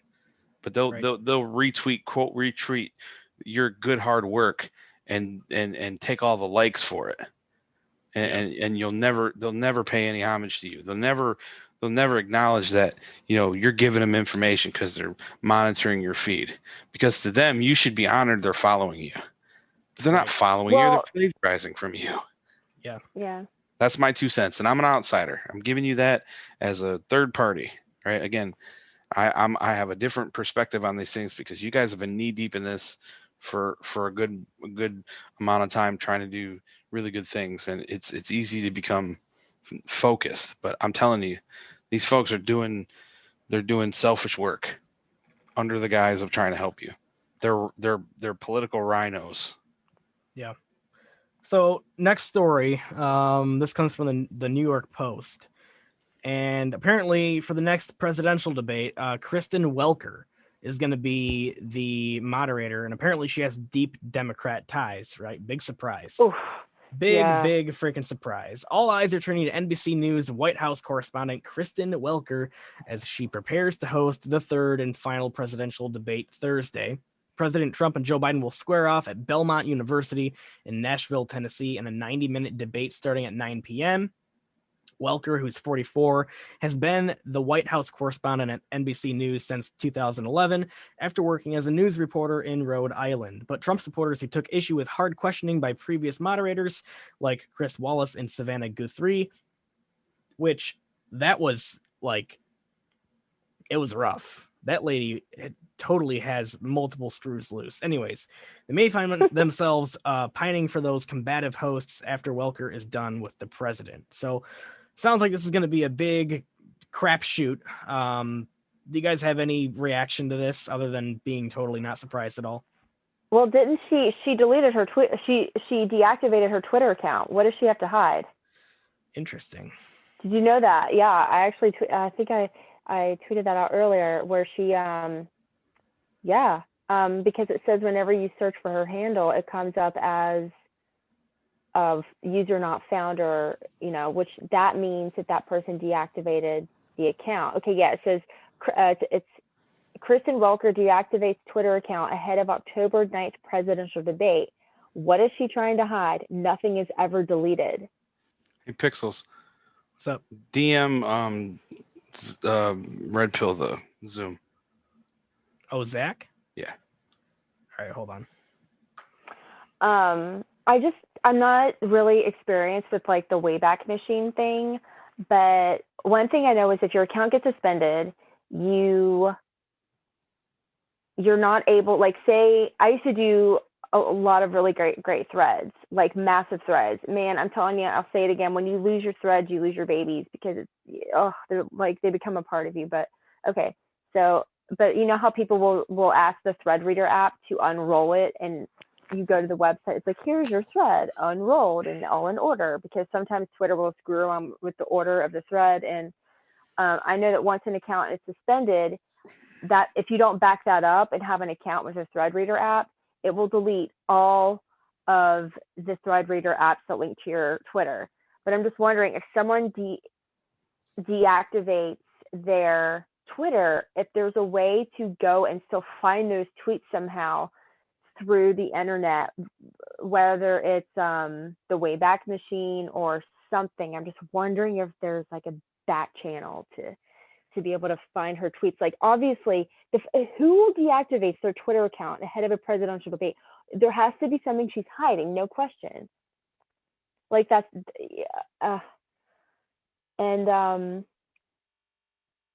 it's the Mediate, which is the story that I retweeted out. So she deactivated it 2 weeks before being scheduled to moderate the 2020 presidential debate between Trump and Biden. She disabled her account following controversy. No, you didn't. She disabled her account following controversy over the tweets of fellow presidential debate moderator C-SPAN Steve Scully, who said he was hacked after his account posted a message to former Trump staffer Anthony Scaramucci. Welker deactivated her own account and was not asked by the commission on presidential debates. A source with NBC told Fox News. So they're saying here that she deactivated her account of her own free will and was not asked by the debate commission. Regardless, it looks sketchy either way. Attempting to access Welker's account at K Welker NBC now returns Twitter users with a notice saying this account doesn't exist. And that's the message you always get when you deactivate an account. That doesn't mean the account's suspended. So I actually wanted to do this earlier today. I just didn't get around to doing it, but I wanted to like look up if maybe she wrote a book on a liberal, or, because the last moderator, Susan Page, she wrote the a biography on Nancy Pelosi. It was called like Madame Speaker. Oh gosh, it was some cheesy title. It was like the essence of power or something to that effect. And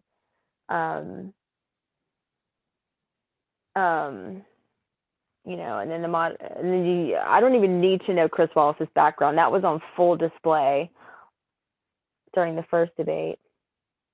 I think it's if you just take a look at the commission on the presidential debates, right? Yeah. Jimmy Carter, George W. Bush, Barack Obama, right? They're co-chairs of the commission, right? So, yeah, a whole bunch of influence, right? I think the only one we have is Frank Fahrenkampf, who used to be the GOP chairman in the 80s, right? Luckily around Reagan's time, so you think there's some conservative roots there. But at the end of the day, he's probably in his 80s, and you have two extremely powerful people in Obama and Carter and Bush, who have the same ends, right? So I'm sure there's a lot of influence there. Yeah, absolutely. I sent Red Pill the Zoom. Hopefully he gets it and hops in with us. He hasn't made a commitment. He's we've been texting back and forth sporadically through the day, and I wanted to run this idea that I had by him, and then I thought, you know what, he's just chilling with his girlfriend. Maybe I should just, let him have the weekend, and maybe we could build some type of a base, because he's going to buy into good ideas. I mean, he has a knack for seeing that stuff. So I think if we could vet it, he would be, it'd be seamless for him to pick up the idea and, want to run with it. Yeah, absolutely. In the meantime, I've got another story here, and you'll never guess what other country Hunter Biden is wrapped up in as far as business dealings. You guys ready for this one? Wait, can we try to guess? Oh, it's already up on the share. Kazakhstan. I saw that earlier. What's the deal with them? Like, what do they got? Like, isn't that like a small little landlocked country? It is. It's a pretty small country in the Middle East. But yeah, let's go ahead and read through this and figure out what the deal is with this. Hunter Biden is facing fresh questions over business dealings in yet another nation, Kazakhstan. Between 2012 and 2014, also when his father, Joe Biden, served as vice president, Hunter Biden worked as a go-between to Kynaz Rakishev, a Kazakh oligarch with close ties to the country's longtime kleptocratic leader, Nursultan Nazarbayev, the Daily Mail reported. The British tabloid said they contained emails from, quote, anti-corruption campaigners, unquote, in Kazakhstan showing Hunter making contact with Rakishev and attempting to facilitate investment for his cash in New York, Washington, D.C., and a Nevada mining company. Through his connections, emails show Hunter Biden successfully engineered a $1 million investment from Rakishev to filmmaker Alexandra Forbes Kerry, the daughter of ex-senator and former Democratic presidential nominee John Kerry, the report said. Oh, ho, ho, ho, ho, very spicy. Hunter Biden also traveled to the country's capital of Astana for business talks. Rakishev, however, repeatedly ran into problems finding Western business partners due to the murky origins of his wealth. The respected international finance corp pulled out a plan to deal with him over quote-unquote liabilities stemming from his connections to the country's rulers.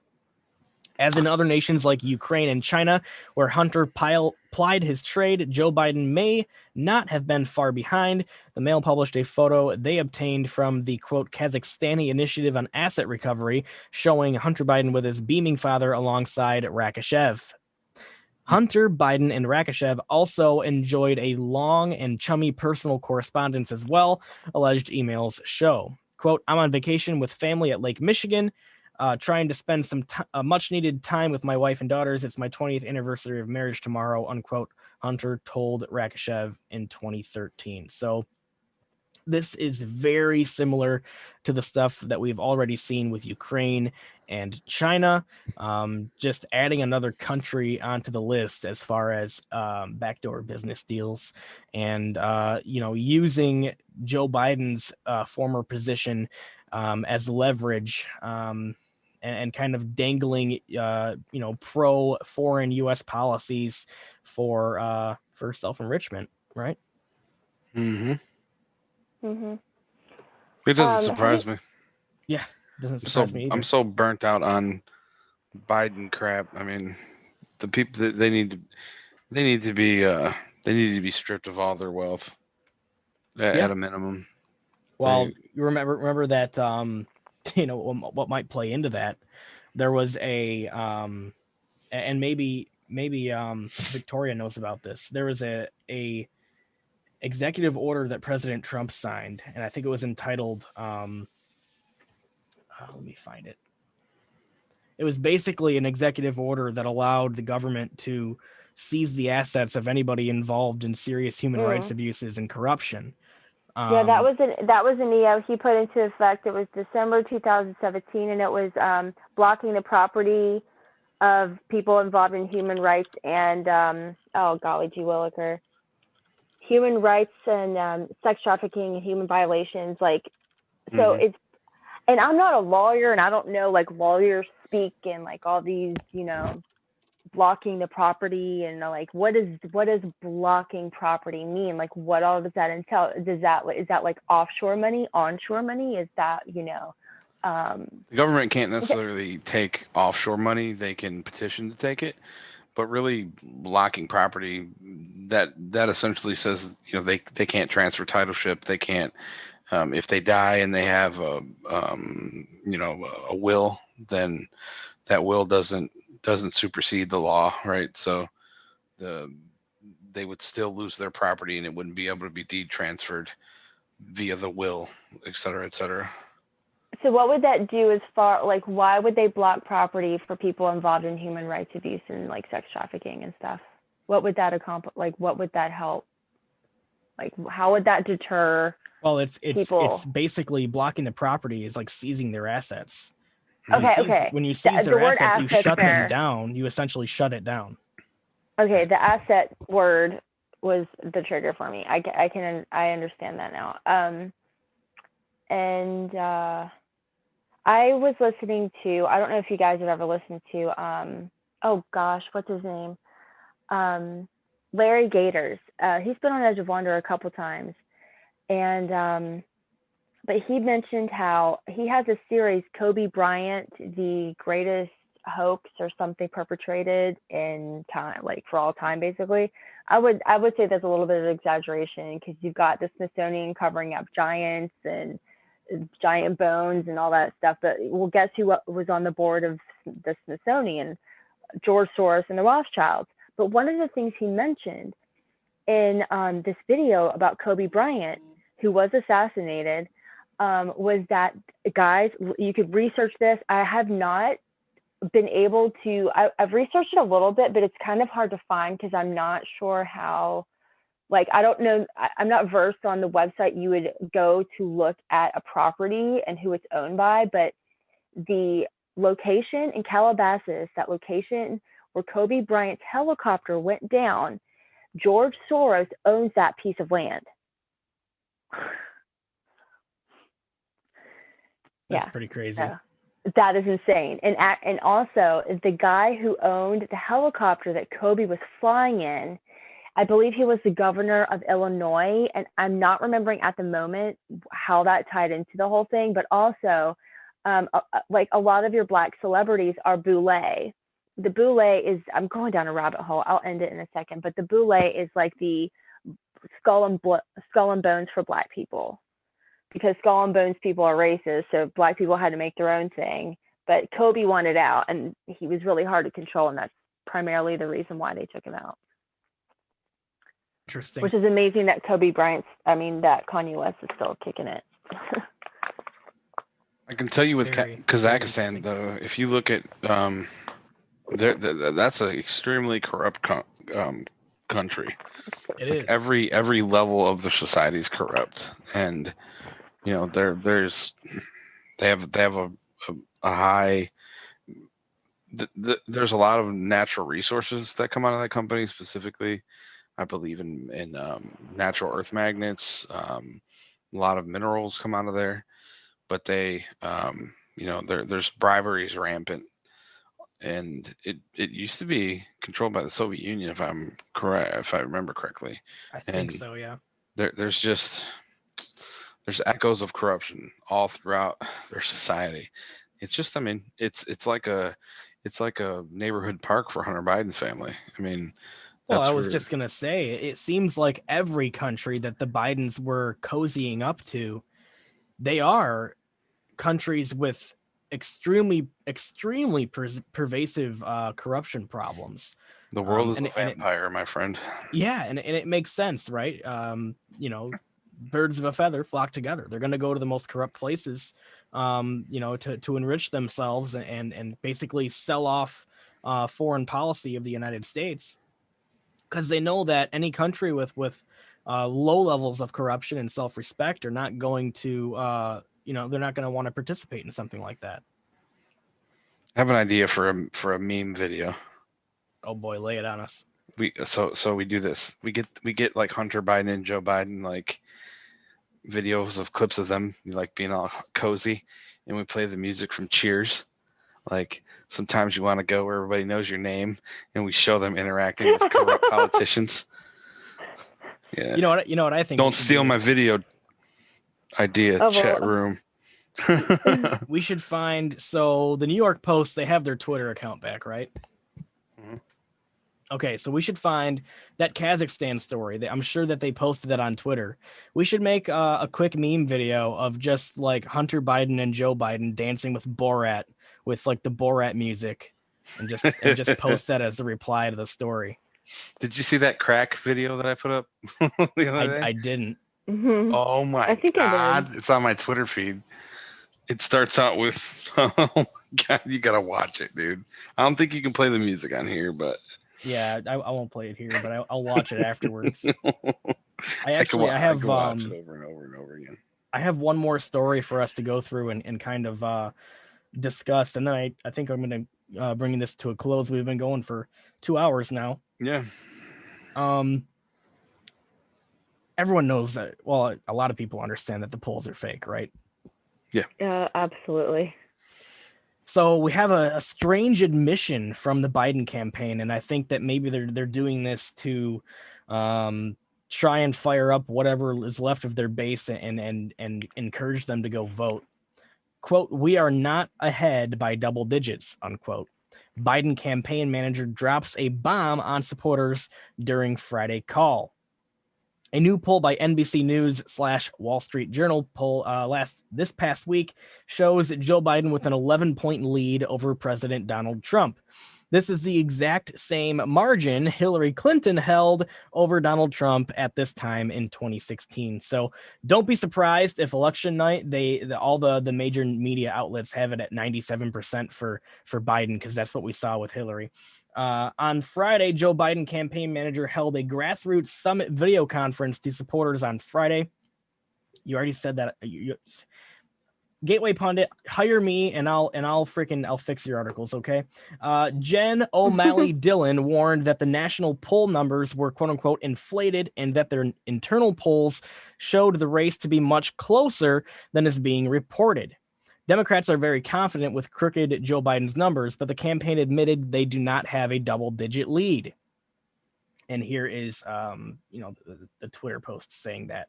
As we reported earlier, Trafalgar polling has Trump up in all of the battleground states, and their chief pollster says the quote-unquote silent Trump vote is twice as big this year.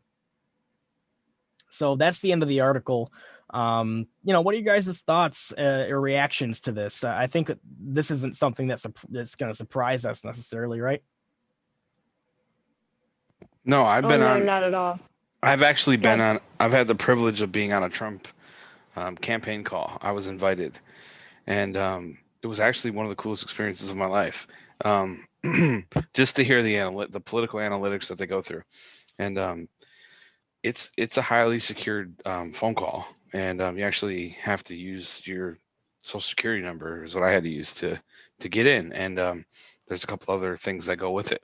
But anyways, from the top level of the Trump organization, they were talking analytics, and they were talking about where they really stood in the polls, and they were breaking down multiple polls from different different outlets. And they really give open, honest, transparent, and vulnerable information on those calls. So if this is legitimately from a campaign call, I would say it's 110% something that needs to be believed in, because no one really knows the polls like these campaign um, leaders, because this is their 24/7. This is their life. They have people that, I mean, I don't know if you guys realize, but some of the most highest paid people in the country are people that actually, they're the insurance risk. There's a calculation, and there's a mathematical model to assess someone's insurance risk, and I forget what the terminology, what the title is called, but that actually transcends, and it really correlates with what these folks do on a campaign um, um, analytical structure, right? These people are extremely intelligent, extremely good with numbers, and these campaign folks have some of the brightest minds in the country doing this. And those folks aren't political; they're in it for the equation, and it's extremely eye-opening to hear what they talk about, and some of the numbers they crunch. It's unbelievable. So if anybody knows, these guys know. Might have conflicting information, but they're in the ballpark. Absolutely. And I think, like, if you look at the polls, but then you look at the number of Trump signs out there that you'll see driving around versus the Biden signs, you can't reconcile the two, right? You have to base, like, are you going to base your reality off of what you're actually seeing on the ground, or are you going to base your reality Exactly. off of some numbers that got spat out of a mainstream media company? I Who's think been that known to lie. who've been known to lie. And look at we watched it last year. 2016. It's as if they've learned nothing from 2016. Yeah, it's like it's actually kind of funny, because they're doing literally the exact same thing as they were in 2016, because they don't have anything else in their playbook. It's what they've been doing for years. It's like they're stuck in this one way of doing things, and they think it's still going to work, but it's not, because people have woken up and realized that it's all bull crap, right? It's just funny to watch them try the same exact crap that failed them in 2016. Well, I'll give you an example today that happened on my Facebook. So I was just on my feed, and a friend in the Philadelphia area asked, who are you voting for? And I was actually a little surprised to see her. Like, I've never seen her drop anything political before. I've known her to be liberal. Maybe she's coming out as part of that silent majority, but she's scared to, like I kind of was. And because we're both, she was a little bit not so much in the film industry, but she was still in the same circle of people. And so the post was up for about 12 minutes. And by the time I saw it and got on it and put my Trump comment on it, there were already like 3 or 4 people. All of them said Trump, and all of them are from Philadelphia and like Delaware. And it's very liberal there. And then there was like 3 or 4 people after me within like 3 more minutes that all said Trump. And I was like, I've never seen that happen on a post before. And then I went on my notification section, and it said that she had commented, because I had put up a picture of her and I when I was Elsa and she was Snow White at this event years ago. And I said, what about you, Snow White, with a little smiley face? And it said in my notifications that she replied to my comment, but when I went to see what she said, she had taken the whole post down. So I mean, I didn't contact her to ask her, like, why did you take it down? Like, what happened, But I found that really interesting that literally within minutes, everybody, like 8 or 9 people were Trump, Trump, Trump, Trump, Trump, Trump, Trump. I don't even know these people. Like, they're all from Philadelphia, which is insane, because I went to their Facebooks and I was like, all right, who are these people, And I was just like, glory to God. Thank you, Jesus. And then also I heard, JR, you probably heard this too, because you live there, but I think it was about last week I heard that Trump was leading bigly in the early voting polls in Ohio. And then I just heard that he is leading in another state too in the early polls, early voting polls. I don't know. We Yeah. just heard today by the state auditor, from Ohio, who's also the Trump co-chairman for the state, that Trump is not leading the polls in Ohio right now because there's a higher early voting turnout by the Democratic Party. And what we're going to hear over the next few days is an urgency from the Trump campaign to get out and vote early, because one, the Democrats are using it to push us, a false narrative, because what he said was, we know they're cannibalizing numbers that are, that don't really matter at this point because the vote doesn't end until, November midnight on the 4th, right? So the other part of it was also that we as Republicans don't know what is going to happen, over the next few weeks, and there could be, based on what they're seeing, from an intelligence standpoint, they're boarding up certain major cities right now. What do you mean? Well, they're because of the. There's an anticipated planned riot. Yeah, no doubt. Right? So, yeah. What they're saying is there may be riots around huge polling locations to deter voters. Right? Yeah, People are going to be scared to show up. So the Democratic Party is getting everybody to go vote early, and then they're going to riot and prevent, just the average good American from going to vote, because they're not going to want to go risk their life to vote. And they base that on us for 3 years being a silent majority and not standing up for ourselves. Wow. So absolutely, and it's protecting the vote, right, and making sure there's no monkey business at the polls, and or with the mail-in ballots. I mean, that too. golly gee. That's a conversation we could have for hours. They're also actively defunding police, right? And governors are giving directions that trickle down into cities and townships from mayors and town leaders that police are not to engage or stop riots. That's so they're going to stand back and watch these terrorists, intimidate voters and suppress voting. And it's totally unconscionable, right?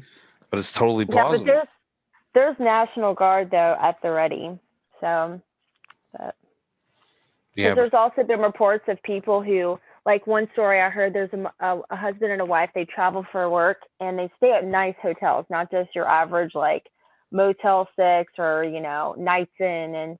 And they've just been noticing a lot of these thuggy looking people, like thugs, staying in hotels. And one time the guy went up to a worker at the hotel and he said, hey, he's like, what's going on? Why are all these sketchy people in this hotel? Like, and she goes, we don't know, but we asked other hotels too, and other locations of our own hotels, and they're noticing the same thing too.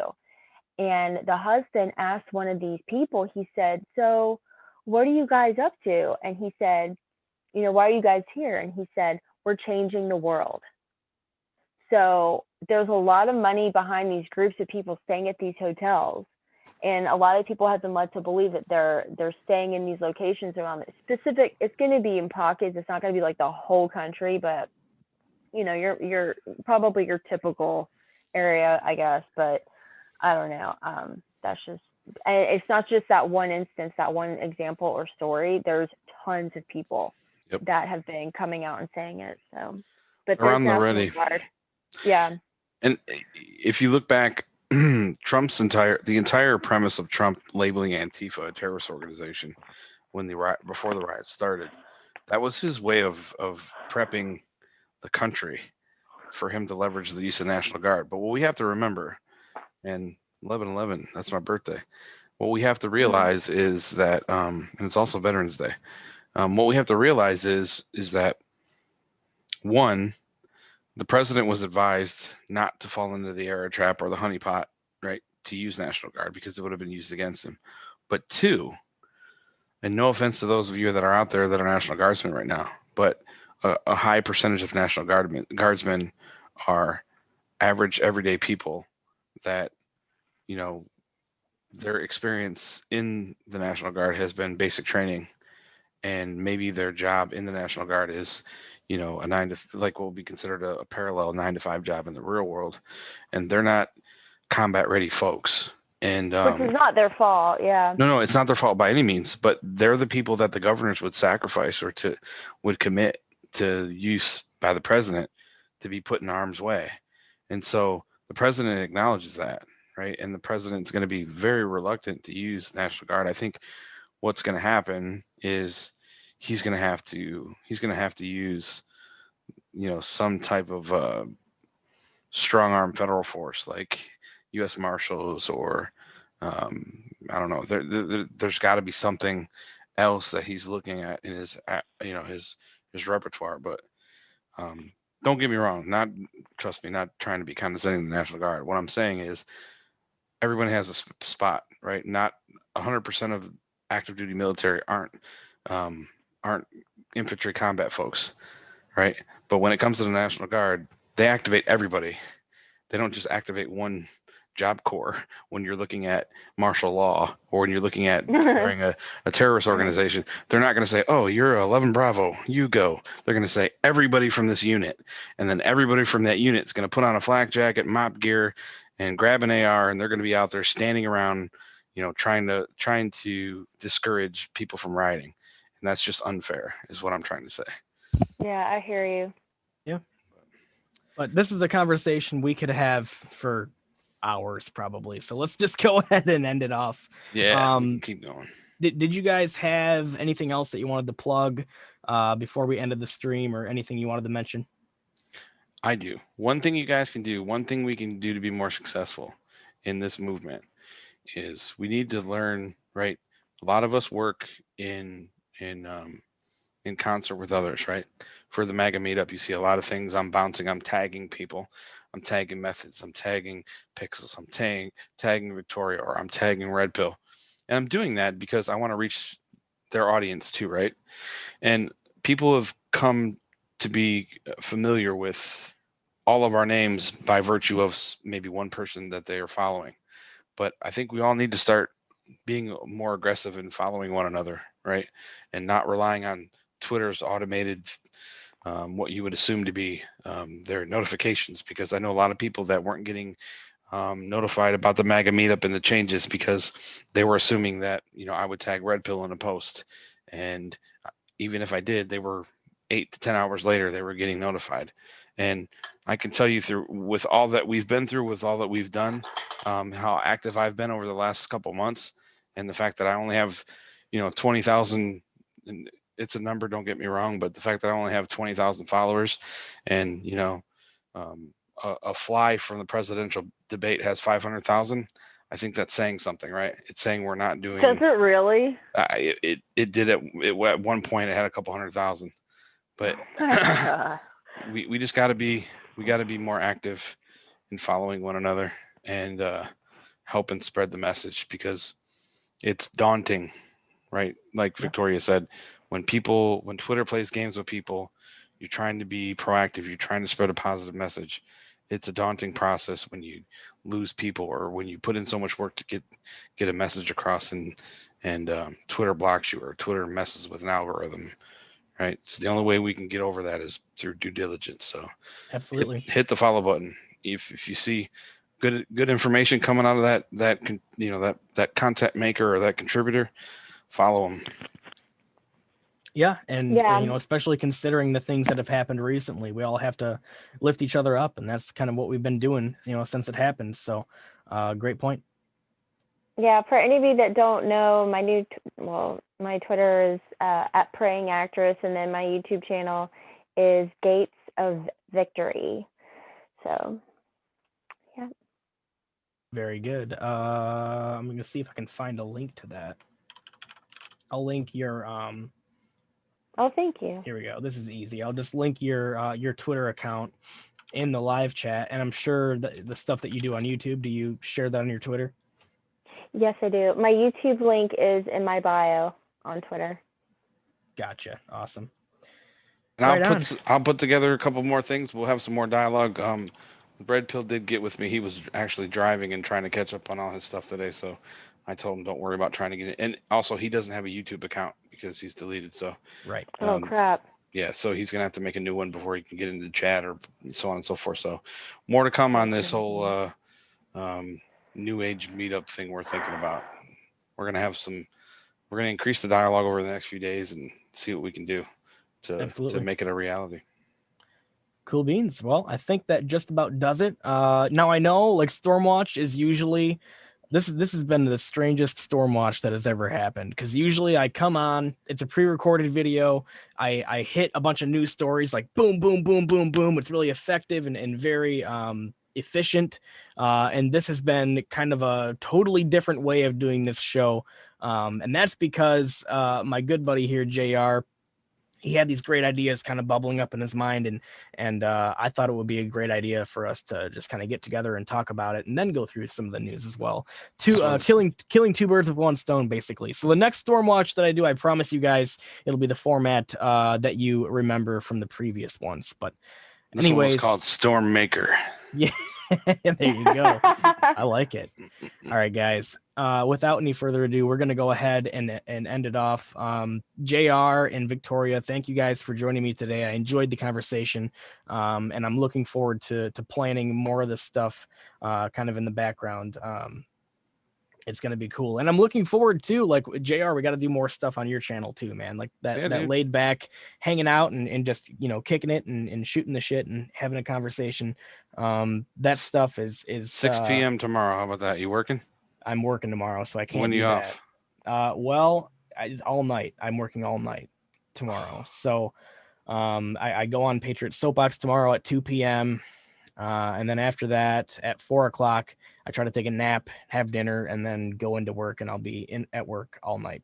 Ooh, so we'll do something though. Yeah, we'll figure it out. We'll play it by ear. But anyways, much love, everybody. If you're still here after all this time, I think it's been 2.5 hours now almost. We appreciate you bigly, and we will see you next time. Hopefully more information on Hunter Biden and whatnot is coming out. I'm sure it is. And I'm sure the Benghazi bombshell stuff is just getting ready to start blowing up. So I will be covering that here on the regularly formatted Stormwatch. So look for that. There's more to come, and I'm sure that all of us Patriots are going to start collaborating in big ways soon. So big and good stuff coming. Much love, everybody, and I will see you all later on. Good night, guys.